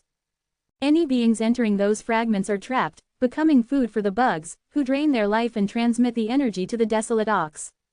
Those inhabited by the bugs don't die. The soul-eater bugs will control the draining so that, until the ox wakes and recalls the fragments, only then will all those beings perish once and for all."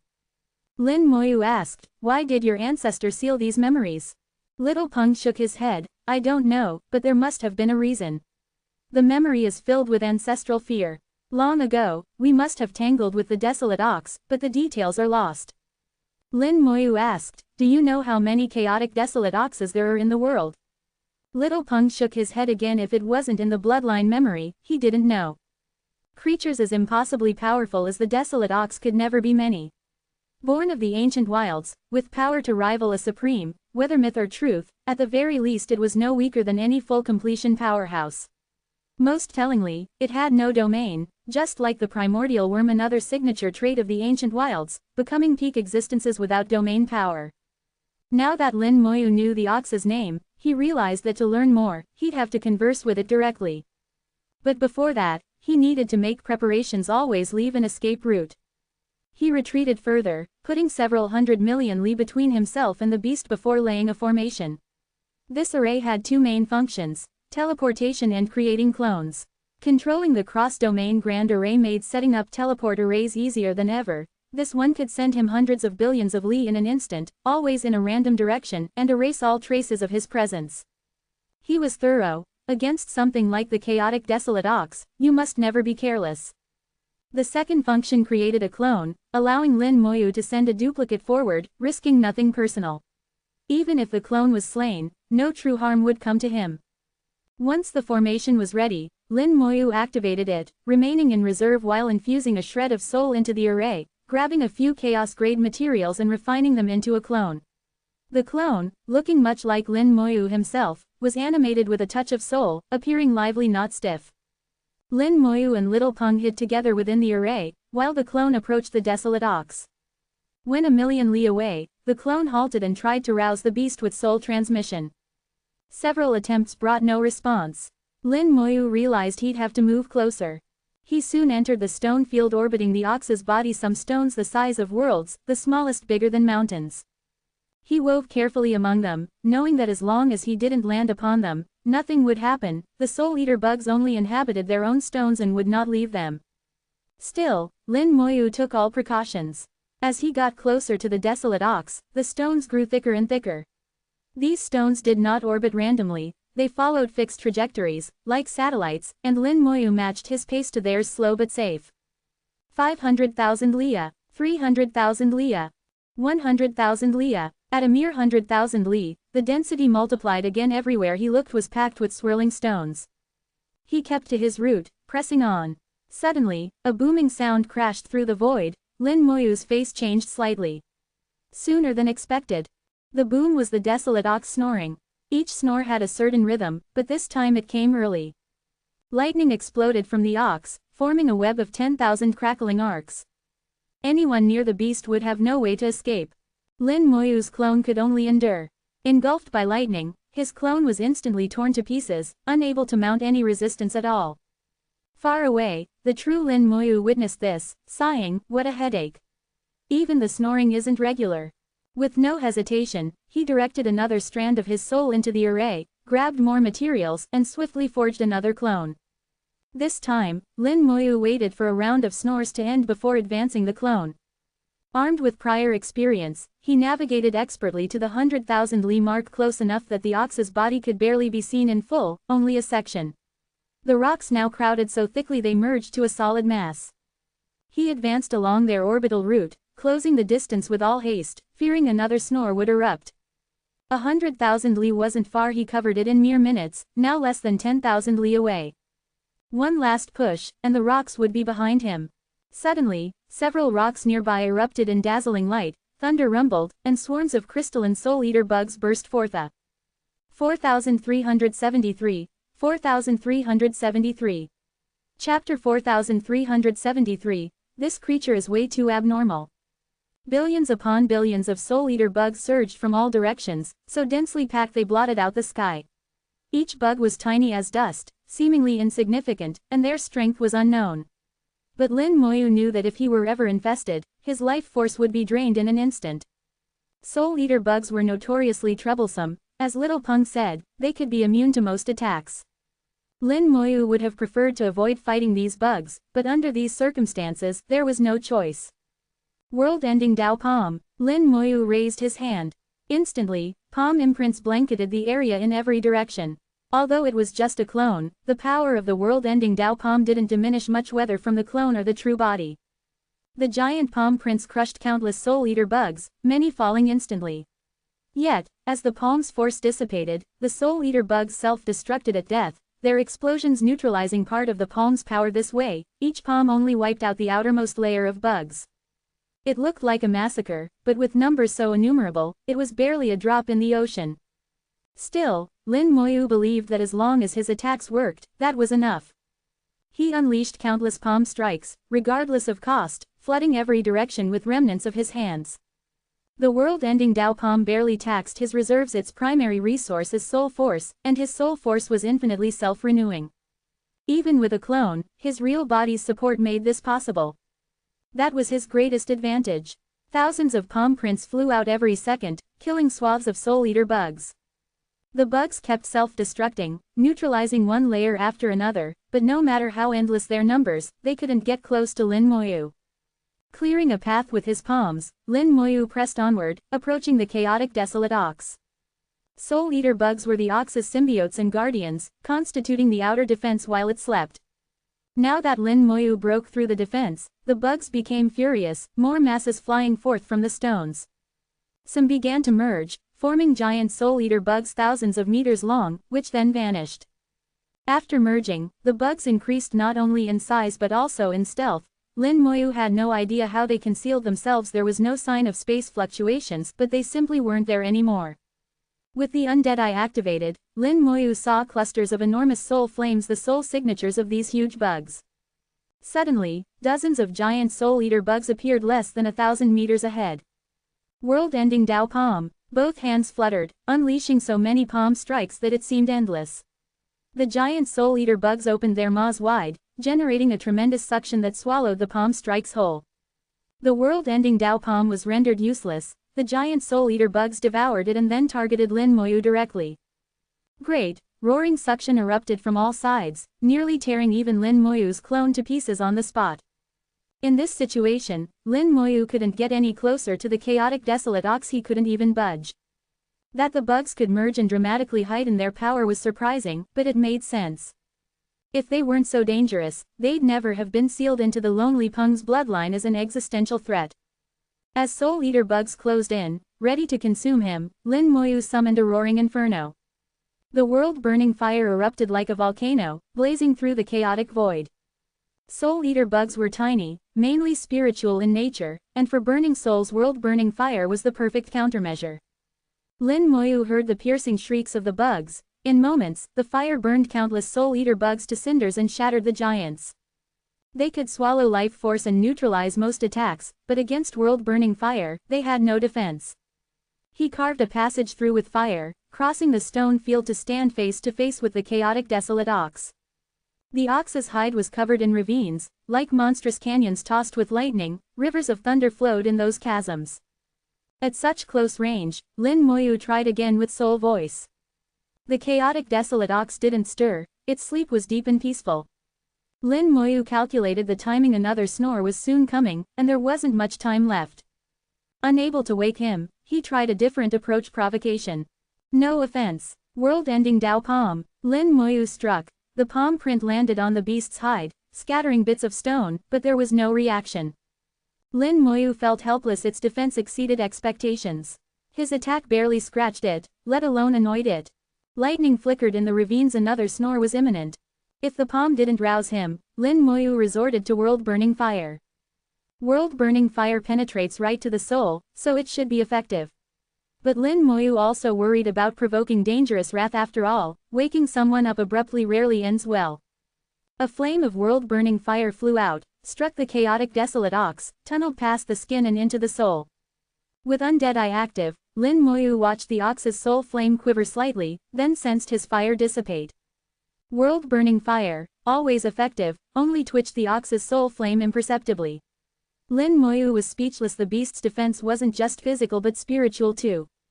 Not only could he not hurt it, he couldn't even prod it. This creature was far too abnormal.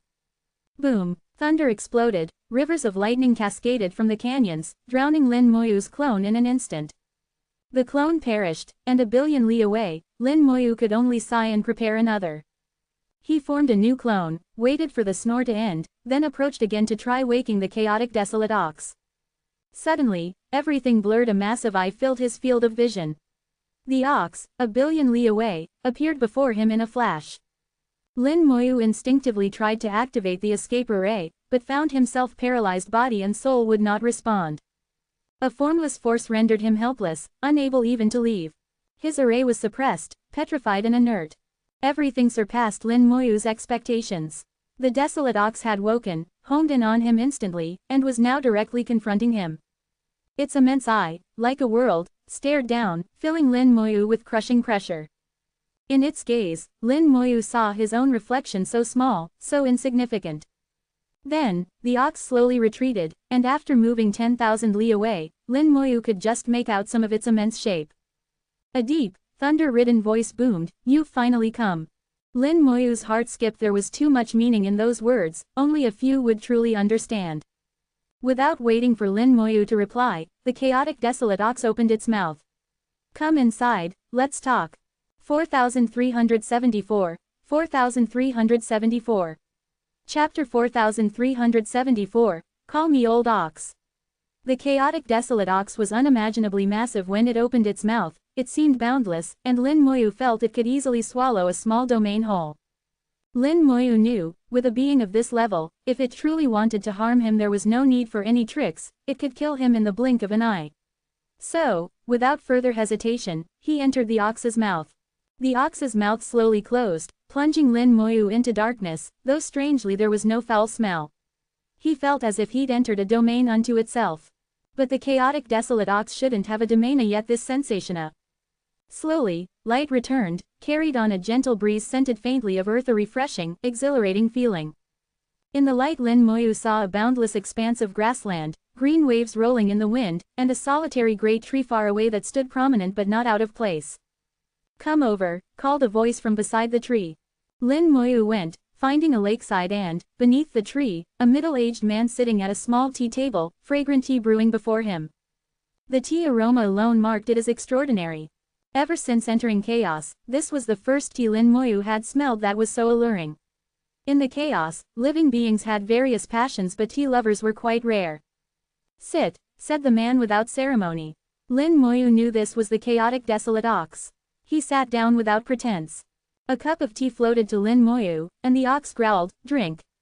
Lin Moyu did so without hesitation.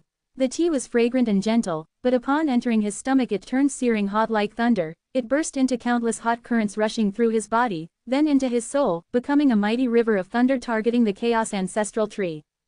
The ancestral tree began to sway and revealed its small form, immediately burying itself at the roots and falling fast asleep, not even greeting Lin Moyu in its rush.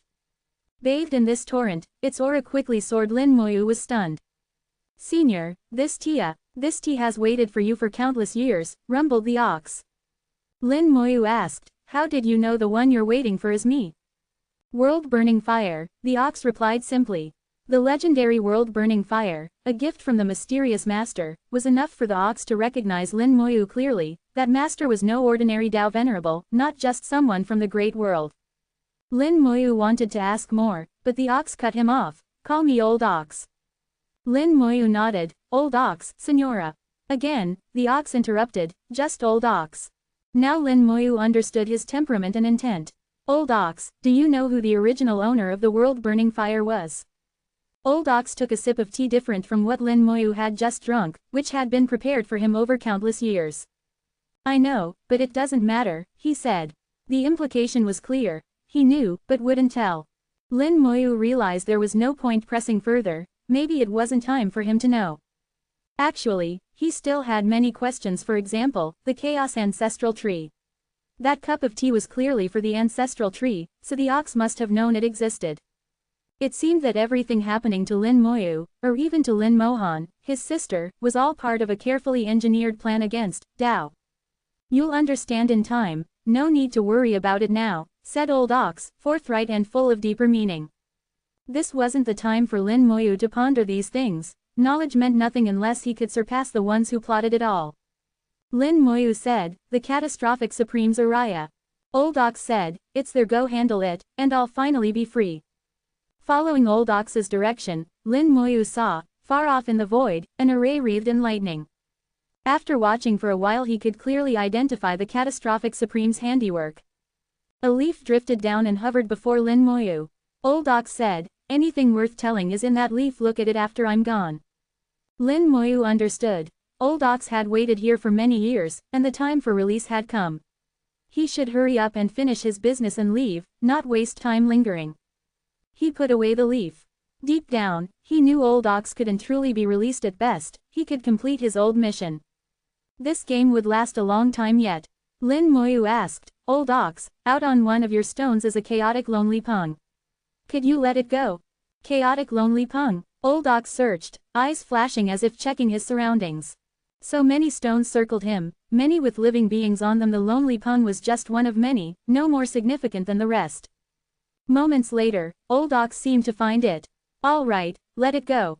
Lin Moyu, a little gossipy at heart, asked, "What's between you and the chaotic lonely pung? They seem to fear you a lot." Old Ox's eyes grew distant, searching vast memories. Maybe what was trivial to him was life-changing for the lonely pung clan. After a while, Old Ox found the answer. "Years ago, those fellows challenged me. I killed most, a few escaped." "Why did they challenge you?" asked Lin Moyu. Old Ox shook his head. "No idea, they're garbage. I don't care what garbage thinks. They sought me out, so I killed most, the rest ran. That's all." Well, the chaotic lonely pung clan's ambition to rival Supremes must have been strong, yet from Old Ox's lips, they were mere trash. Lin Moyu pressed further, "Are you sure talking here is safe?" "Won't it? No." Old Ox replied, "Unless its power surpasses mine, it can't know. Check the leaf for details." For the second time, Old Ox was sending him away. Lin Moyu realized he didn't want to say more, so he got up and said, "Then I'll go take care of it." Old Ox grunted, flicked a hand, and Lin Moyu was shrouded in lightning. The array was cloaked in thunder. If not for Old Ox's lightning, he probably couldn't approach it at all. He bowed respectfully, then flew toward the array and, moments later, stood before it. Up close, he could see even more clearly the catastrophic Supreme's touch. The array resembled the one used by the Divine Phoenix clan, most likely built from the same origin. After a brief inspection, Lin Moyu entered and began refining the array. Refining the array was simple work for Lin Moyu, it wouldn't take long. Old Ox continued sipping tea, an indescribable expression in his eyes, eventually closing his eyes as the wind in that space seemed to grow louder. 4375, 4375. Chapter 4375, Still a Matter of Strength. In just a few short days, Lin Moyu had refined this grand formation that had existed for countless years. Outside the formation, the lightning vanished. Old Ox withdrew his thunder, and Lin Moyu, struck by inspiration, injected a flame of world-burning fire into the array, enveloping the whole formation within it. He heard Old Ox's voice, "I'm leaving." The scene shifted, and Lin Moyu found himself back in the chaotic void. The colossal chaotic desolate Ox was gone, with no sign of spatial fluctuation, no way to tell how he had left. Before him was a small domain, hidden deep in the void inside a spatial crevice. The grand formation rested within this domain, concealed by the world-burning fire, making it even harder to detect. Aside from a single leaf, Old Ox had left no further message.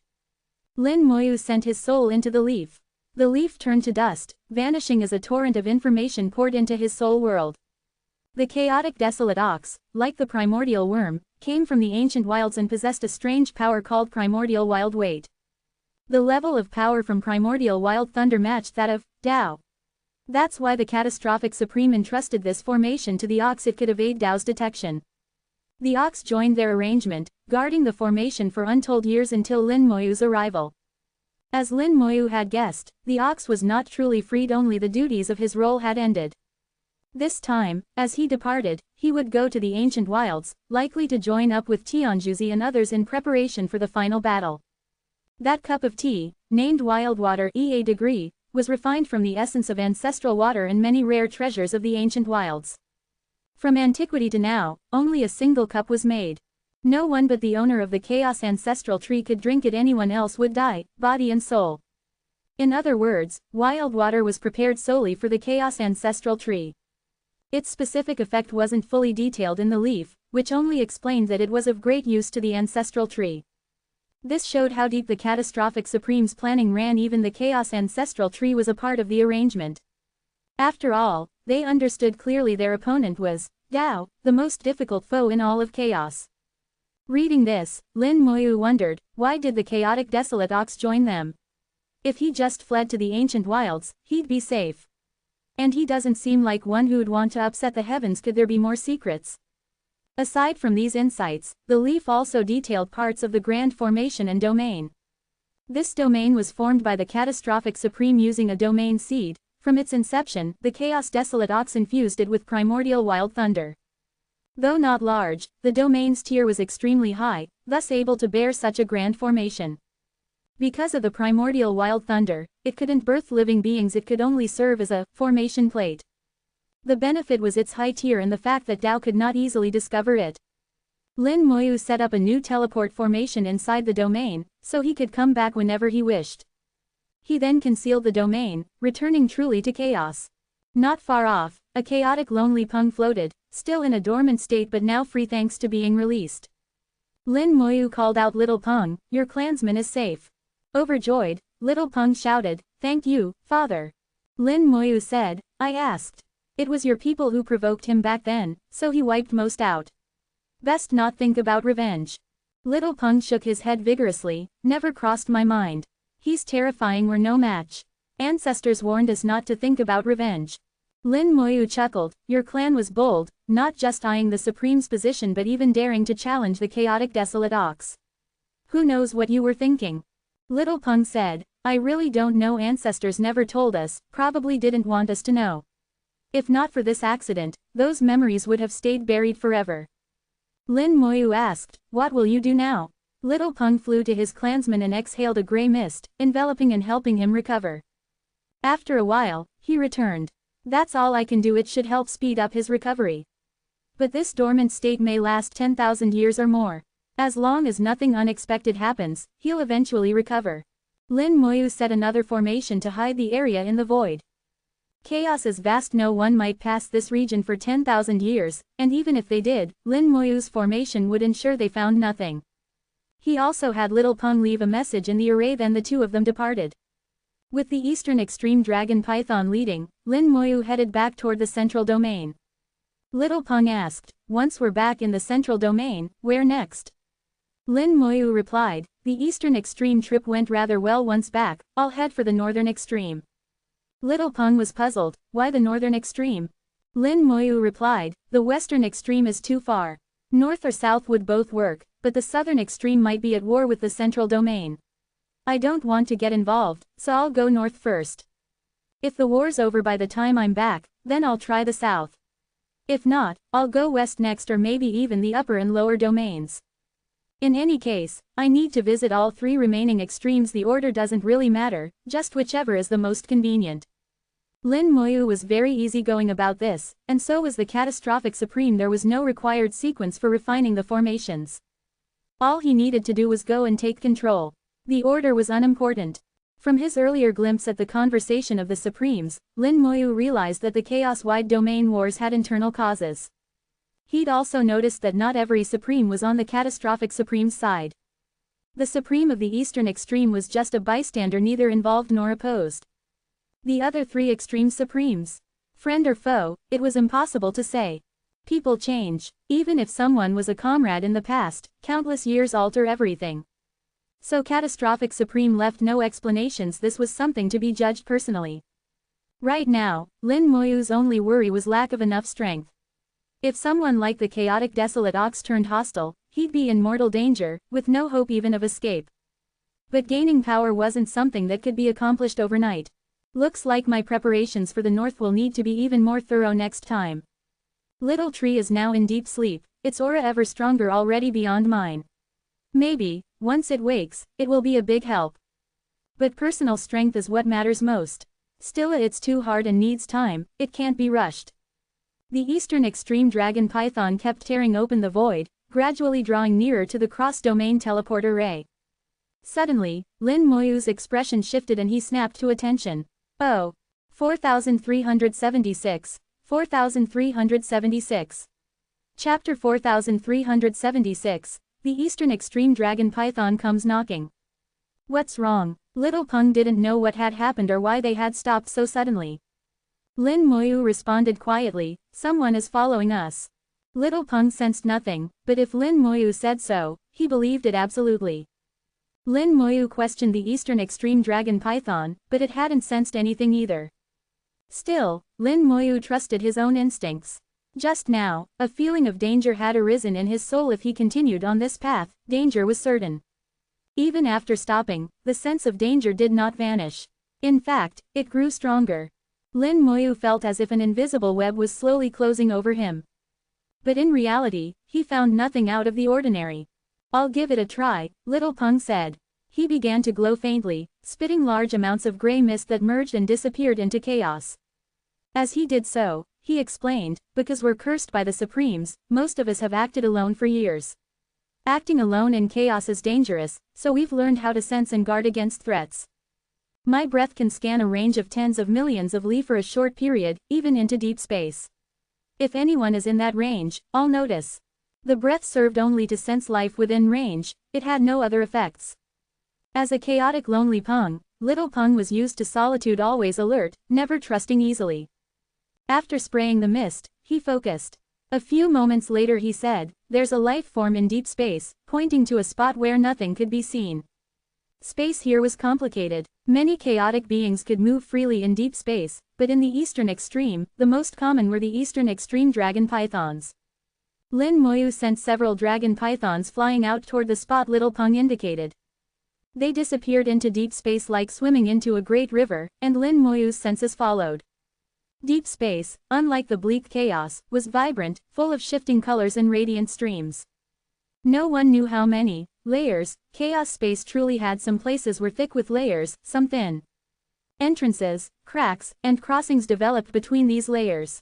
Only those with true understanding of space could navigate them at will. While Lin Moyu could enter deep space by relying on his comprehension of spatial Tao, the dragon pythons were natural masters. Slipping through layer upon layer, the pythons arrived at the spot Little Peng had indicated. A brief search revealed a group of 10 eastern extreme dragon pythons, all at minor completion of the chaos realm. It's the eastern extreme dragon pythons. Lin Moyu realized at once what was going on. His slaying of Zon Longpython must have been discovered by his kin. The eastern extreme dragon python race boasted 8 full completion ancestors, each named for a different character from the phrase, heaven, earth, Zon, Huang, universe, Hong, desolation, waste. Of them, Zon Longpython had already been killed by Lin Moyu. When he died, his bloodline power returned to the clan, likely allowing another to break into full completion and take the name. Certainly, the remaining 7 full completion dragon python ancestors must have sensed Zon's death and through their mystical connection, had followed the trail to Lin Moyu. For the dragon pythons to thrive in chaos, they needed survival skills, and pursuit of their clan's killer was one of them. Most likely, the leader of the pursuing group was at the full completion realm, perhaps more than one had come. Lin Moyu didn't have a good way to deal with full completion experts at the moment. When he'd slain Zon Longpython, it took all his effort. Even so, he wasn't too worried. If only one ancestor came, he might win, 2 would mean trouble. This minor completion dragon python was only tailing them, probably waiting for the ancestors to arrive. Most crucially, they were marking Lin Moyu's position for the full completion ancestors. Realizing this, Lin Moyu determined not to wait idly. A thought, and 2 of his reborn dragon pythons leapt to attack their kin.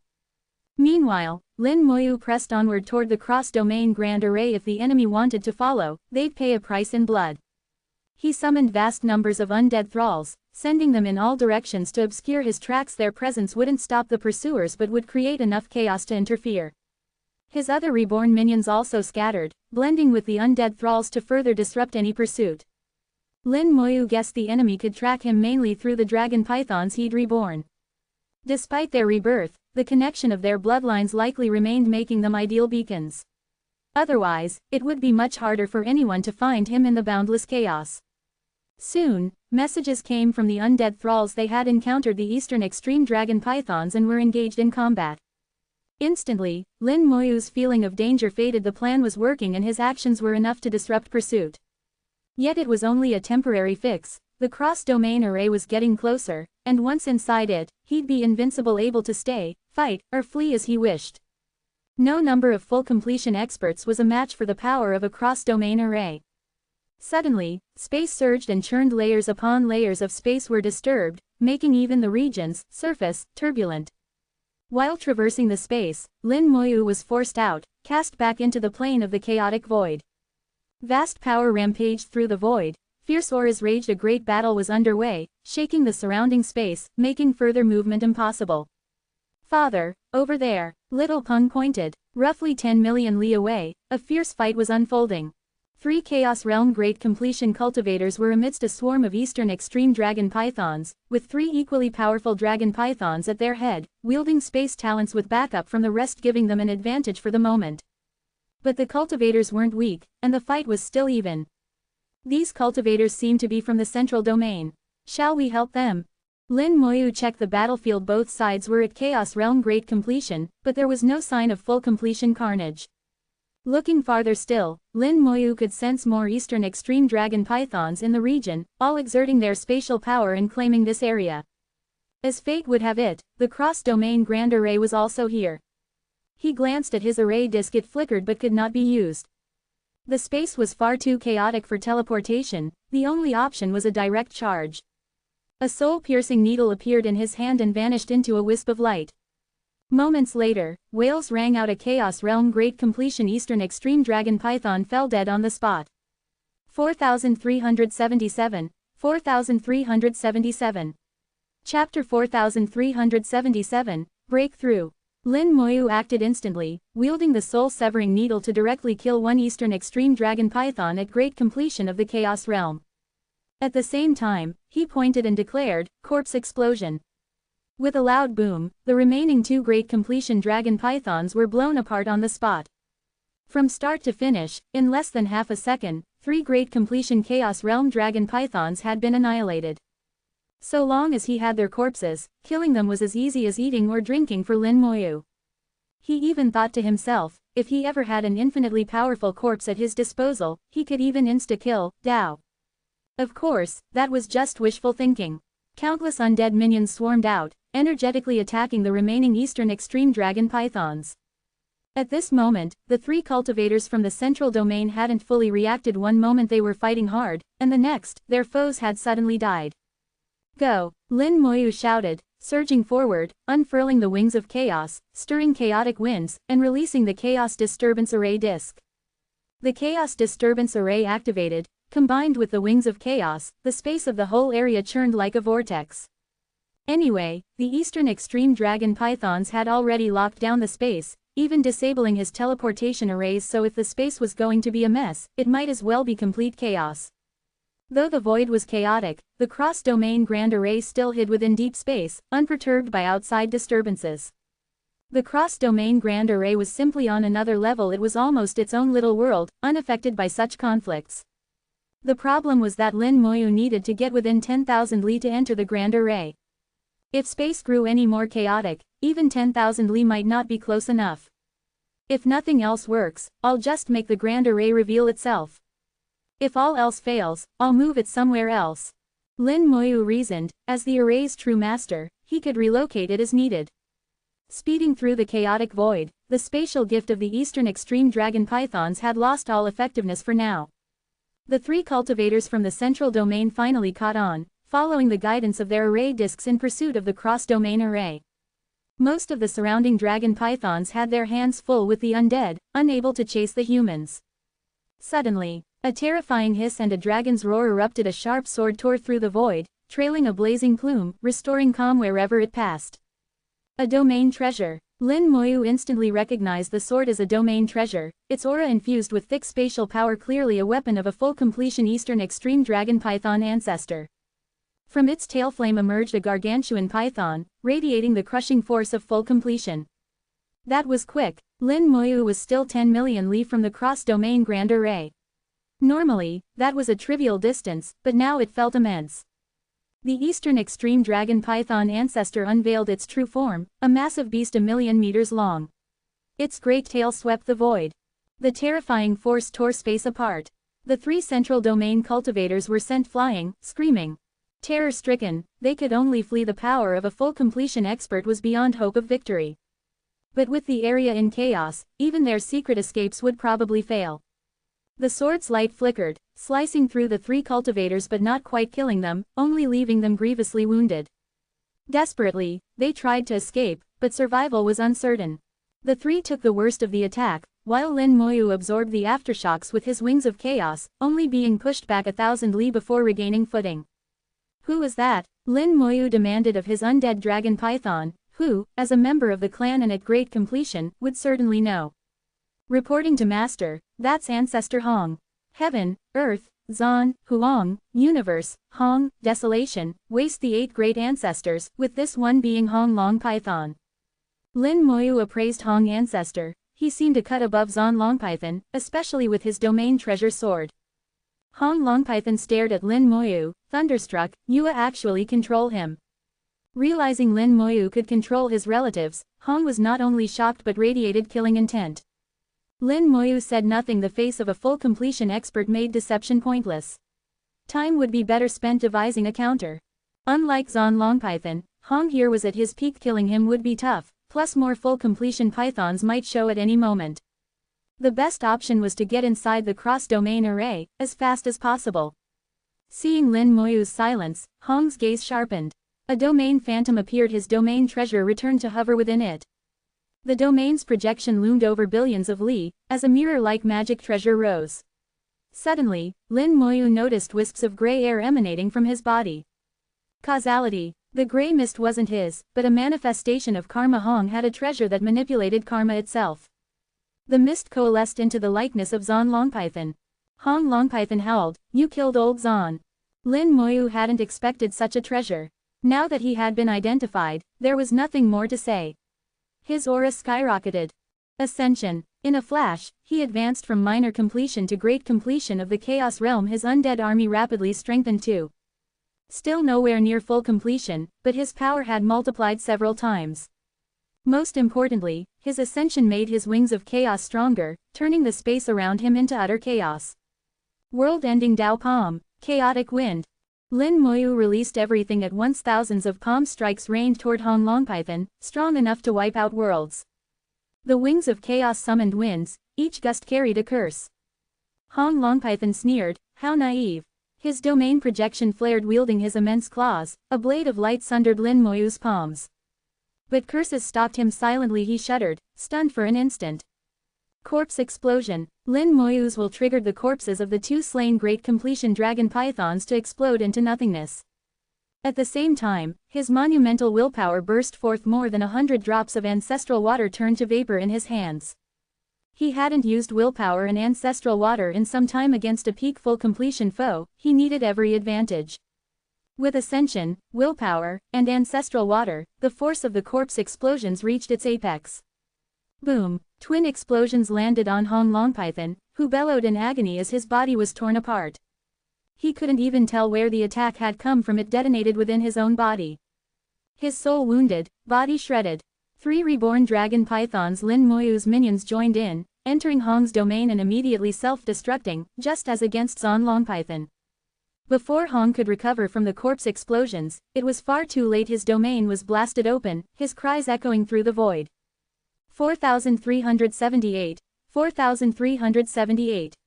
Chapter 4378, Cheat Device. Seriously wounded, his domain shattered, the full completion dragon python ancestor who had only moments ago been awe-inspiring now found himself in dire straits. Lin Moyu didn't pause once he made his move. Hordes of undead minions blanketed and surrounded Hong Longpython.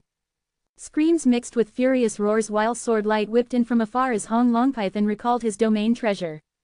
The 3 cultivators from the central domain managed to escape at the last moment and fled as fast as they could, too terrified to look back as they left the battleground. Hong Longpython wielded his treasure, unleashing a torrent of sword energy that slew countless undead minions.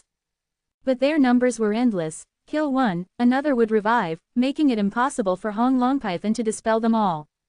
Meanwhile, Lin Moyu flew toward the cross-domain Grand Array. He had done all he could. Hong Longpython was weakened and trapped, his threats had been greatly diminished. Now surrounded by undead, it was all but impossible for him to kill Lin Moyu, though Lin Moyu was also finding it difficult to finish off Hong Longpython. With no other ancestors present, Lin Moyu decided running was best. The roars continued as Hong Longpython manipulated his treasure again and again, trying to kill Lin Moyu, only to be blocked by walls of undead minions. The wings of chaos kept raining curses, making things worse with every touch, regardless of direct effectiveness. Lin Moyu drew ever closer to the array, just a little more and he'd be safe. Suddenly, Lin Moyu frowned. Powerful auras were rushing toward him. Another full completion ancestor was arriving. Lin Moyu spotted a glimmer in the distance. The newcomer brandished their own domain treasure, tearing apart the chaotic space and piercing through. Little Peng called out, "Let me handle this." He spat copious essence blood that coalesced into a palm-sized chaotic python Peng.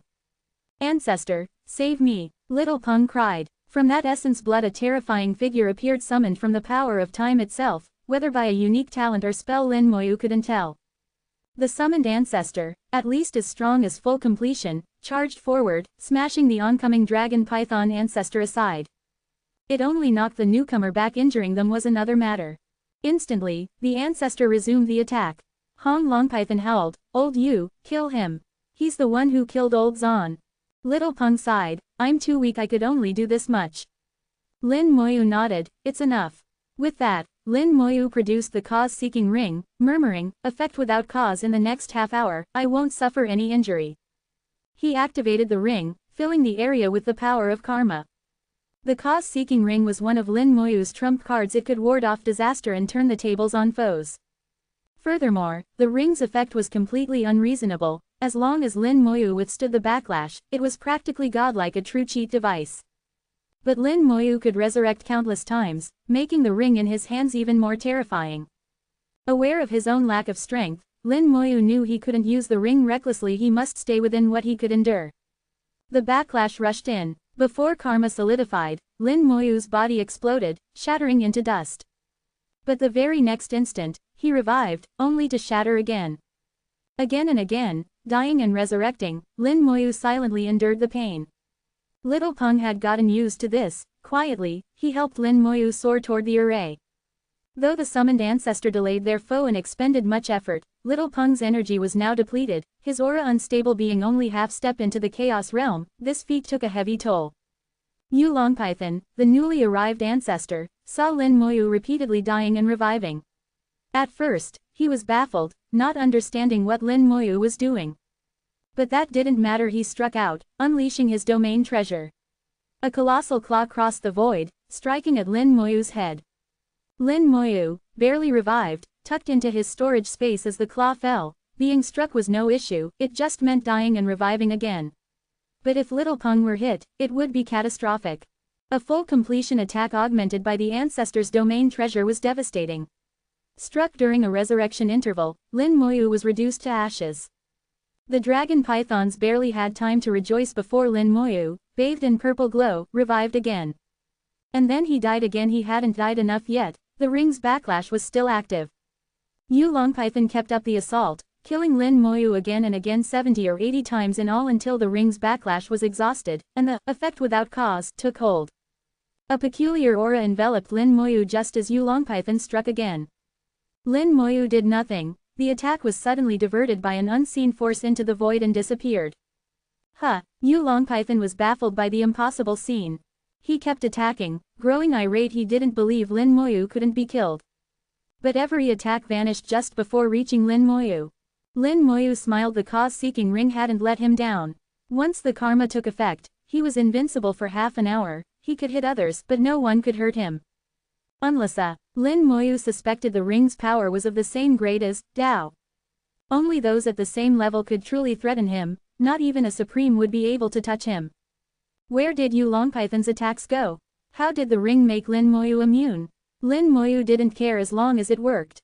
He ignored the dragon pythons, surging forward with the wings of chaos toward the grand array. He also recalled all undead minions. Thanks to the ring, he was already invincible for half an hour and had no reason to keep dragging out the fight. He let his enemies attack as they pleased. None of their strikes would do a thing. His confidence arose from an unshakable faith in the cause-seeking ring. Each attack approached, only to scatter before contact. The two ancestors' full completion Eastern Extreme Dragon Pythons couldn't make sense of it and roared in confusion. Damn it, what did this guy use? Why is this happening? No clue, he's hiding something huge. They cursed and howled, but it was all for nothing. Roar. Suddenly, a beast's cry filled the area. A massive black shadow loomed, and space was torn to pieces by a weird aura. It's the aura of the ancient wilds. Lin Moyu's heart skipped. How could aura from the ancient wilds appear here? He realized every attack aimed at him had vanished into the folds of space, perhaps even into the ancient wilds themselves. The thought had barely formed when space utterly shattered, chaos giving way to swirling powder, ripping through even the deepest layers. Space turbulence surged like a tsunami, and giant vortexes appeared. Lin Moyu was swept up before he could even react. 4379, 4379. Chapter 4379, Desolate Shadow Beast. How could this happen? Within the vortex, Lin Moyu was spinning uncontrollably, his thoughts just as turbulent. He didn't understand what was happening. Had the cause-seeking ring failed? But the ring hadn't failed. He truly hadn't been injured. He could feel the terrifying power contained within the vortex, but it was strange none of it harmed him. The chaotic space had been shattered, and shattered beyond imagination, layer after layer, countless spatial planes, reduced to powder as if glass was smashed, ground down to dust, then even the dust was gone. For the first time, Lin Moyu saw space so thoroughly destroyed. He knew that the deepest layer of chaotic space was filled with space turbulence, unlike the kind in domains or worlds. True chaos turbulence amassed chaotic great Tao laws, so wild and destructive that even Eastern Extreme Dragon Pythons with spatial talents could only barely survive for a while. What lay beyond that turbulence, only the Supremes might know. Today, Lin Moyu saw, beyond chaos turbulence, there were many vortices. And beneath those vortices it seemed there was a gigantic beast. Just before, because of the cause-seeking ring, all the attacks from Hong Longpython and Yu Longpython had pierced through the broken space and landed on this beast. That beast went berserk, shattered space, and pulled Lin Moyu inside. Not only Lin Moyu, but all nearby Eastern Extreme Dragon Pythons were sucked in, including both Hong Longpython and Yu Longpython. Two full completion experts could not escape. Even the cross-domain Grand Array appeared. For a moment it floated up from shattered void, defenses at full, but new cracks were appearing even as they had just finished repairing. A lingering mystery was suddenly unraveled. The reason the cross-domain array had previously shattered was tied to this beast. But just what was this beast? Spinning in the vortex, Lin Moyu tried to keep his mind clear. Amid the howling noise, other faint sounds emerged. Listening closely, he discerned where those sounds came from. Screams, mixed with draconic howls, from the Eastern Extreme Dragon Pythons. It seemed that those who'd been sucked in together with him were dying, many already dead. The vortex spun faster and faster. Lin Moyu sensed he was nearing the end. As the speed increased, his vision outside the vortex became clearer. He could now see more than feel. Faster and faster, he saw other vortices, some with shattered corpses swirling within. The Eastern Extreme Dragon Pythons pulled in with him were torn to shreds, their bodies and souls alike, the deaths utterly horrible. It's them. Lin Moyu saw two vortices with living Eastern Extreme Dragon Pythons inside, specifically Hong Longpython and Yu Longpython. They struggled, trying to free themselves, but were powerless against the vortex's force, which slowly sliced off their flesh. Blood spun throughout the maelstrom. Their agonized cries echoed, helpless. Lin Moyu listened. Mixed among their screams was something else. Shadow, beast, desolate. Their words were broken up, but Lin Moyu caught the message. They were calling out the beast's name, perhaps begging for mercy, but the beast paid no mind. Lin Moyu finally learned the beast's name. Desolate Shadow Beast, at least, that's what those two called it. Under the vortex's wrenching power, Hong Longpython and Yu Longpython were finally not spared. A minute before reaching the end, their bodies and souls were torn apart. Lin Moyu felt their auras snuff out, even their domains exploded to pieces. Two full completion experts died without explanation. Lin Moyu mourned for 3 breaths, pondering, how did the cause-seeking ring actually prevent harm? He believed everything had cause and effect, root and origin. Nothing appears from nothing. No matter how heaven-defying, the cause-seeking ring couldn't escape this fundamental rule. So just now, the desolate shadow beast must have already been present, otherwise those attacks could not have landed on it. The desolate shadow beast's presence also explained why the cross-domain array could break apart. To destroy the array, only a supreme could do it. Ordinary full completion experts couldn't hope to. But with the desolate shadow beast, it all made sense.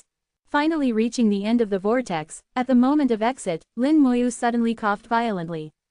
A peculiar aura flooded his soul couldn't adapt, and instantly choked. Ancient Desolation. Coughing, Lin Moyu realized with shock the aura was from Ancient Desolation, not a mix of chaos and desolate as in Waste Scars, but the genuine air of Ancient Desolation. I really ended up in Ancient Desolation. Hard as it was to accept, Lin Moyu had to admit he had almost certainly entered Ancient Desolation. Suddenly, a black shadow flashed in front of him. Lin Moyu looked up and saw a colossus nearly the size of a domain sweep past, trailing black light, swiftly vanishing into the darkness. It was the desolate shadow beast moving silently, paying Lin Moyu no attention. To beings of that scale, Lin Moyu was too insignificant. Lin Moyu didn't seek an audience. If the beast were aggressive, it would be disastrous. From the eastern extreme to Ancient Desolation, this journey was all the work of the desolate shadow beast. No telling how much distance was crossed, but power at this level must rival a supreme. Only after the desolate shadow beast completely disappeared from his senses did Lin Moyu dare relax.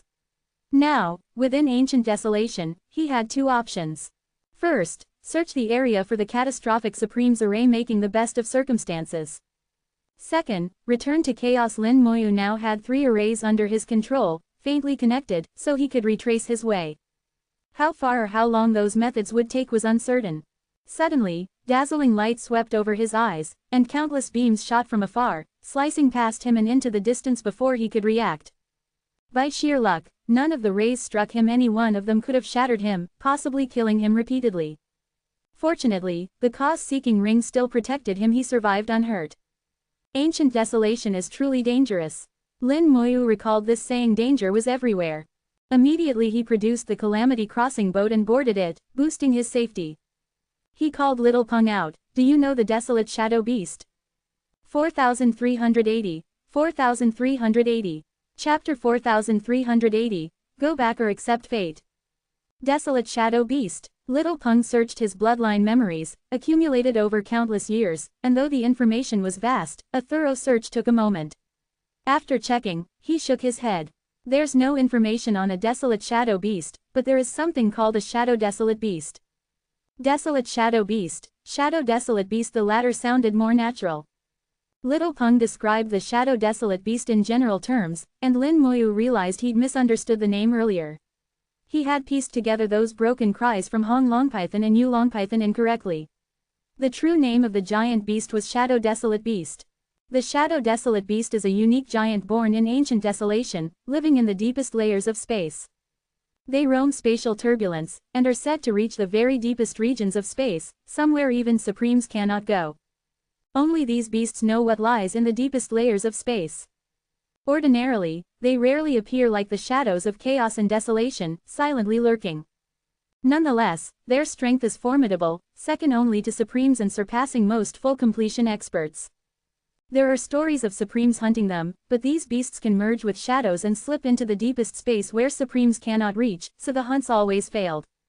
The chaotic Lonely Peng clan once targeted these beasts. Their ancestors believed there was a great secret within shadow desolate beasts, and capturing one to study would provide the power to match a supreme. But all attempts ended in failure, with the clan paying steep prices each time. This race seems to have a penchant for self-destruction. They've antagonized supremes, chaotic desolate oxen, and shadow desolate beasts. Probably there were others too. Each one was out of their league, yet they sought conflict with all. Lin Moyu felt the chaotic Lonely Peng clan's survival was a miracle. In the chaos, such troublemakers would have gone extinct countless times by now. Because of all their failed hunting attempts, the clan accumulated substantial knowledge and records on the Shadow Desolate Beast. Lin Moyu finally confirmed the cross-domain array was broken by a Shadow Desolate Beast. Shadow Desolate Beasts live in the deepest layers of space, but they have a particular fondness for eating primordial worms, especially the powerful ones.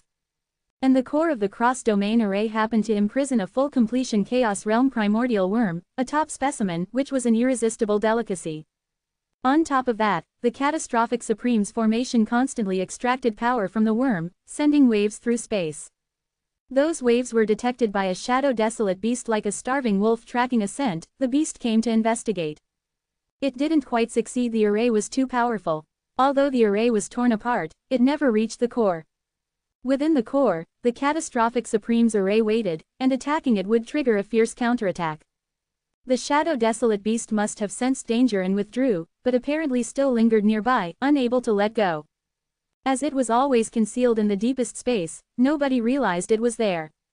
As for why the primordial worm ended up in the array's core, maybe the worm entered on its own, maybe the beast drew it in, the detail didn't matter. This encounter happened because the Shadow Desolate Beast was affected by the cause-seeking ring, and, provoked by attacks from two ancestors of the eastern extreme dragon python, snapped, venting its rage by smashing the region. It even pierced through space, traversed the deepest layers of chaos, and arrived straight in ancient desolation. Lin Moyu could comprehend the Shadow Desolate Beast's actions. The most fascinating aspect of the story was actually the nature of space. The deepest chaos is filled with spatial turbulence, even those with spatial gifts struggle to move within. Only unique life forms like the Shadow Desolate Beast or Supremes can enter. Beyond the turbulence, deeper yet, what exists only these beasts know, even Supremes cannot reach, so it's their domain alone. This time, Lin Moyu had a rare opportunity to enter the deepest space, going directly from chaos to ancient desolation. It was worth pondering. What is the actual structure of chaos and ancient desolation?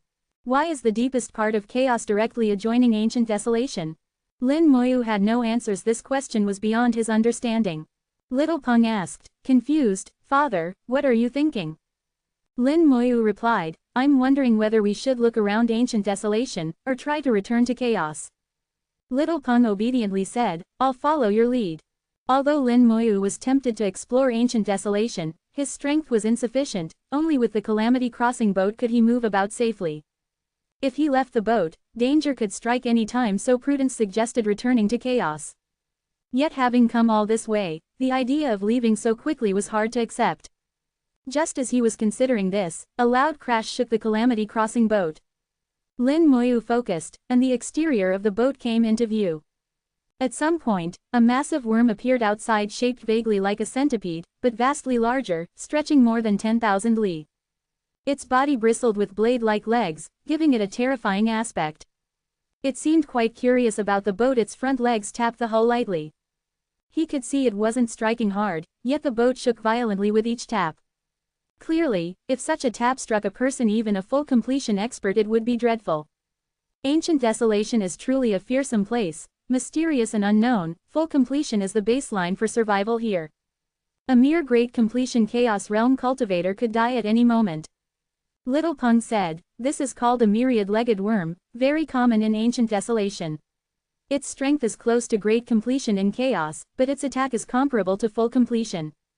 While he spoke, the myriad-legged worm seemed to lose patience, its blows growing stronger and the boat quaking even more. Lin Moyu knew the Calamity crossing boat's power. This degree of attack couldn't breach its defenses. The myriad-legged worm, failing to break the boat, grew increasingly agitated, attacks growing ever fiercer. Lin Moyu thought about using the soul-severing needle, but the cooldown hadn't elapsed. It was still unusable. Moreover, for some reason, the soul-severing needle felt much weaker than usual, with a much slower recovery. After leaving chaos, the soul-severing needle's power is decreased.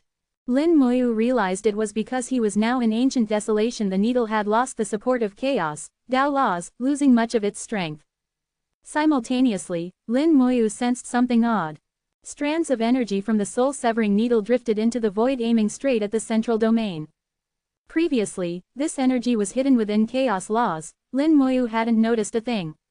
But its true master was the third elder of the central domain Divine Alliance. This meant the elder could always trace Lin Moyu's whereabouts, even perhaps spying on him. Luckily, the soul-severing needle was kept in a storage space, which presumably blocks the elder's probing. Lin Moyu was confident the third elder meant no harm, but it was still annoying.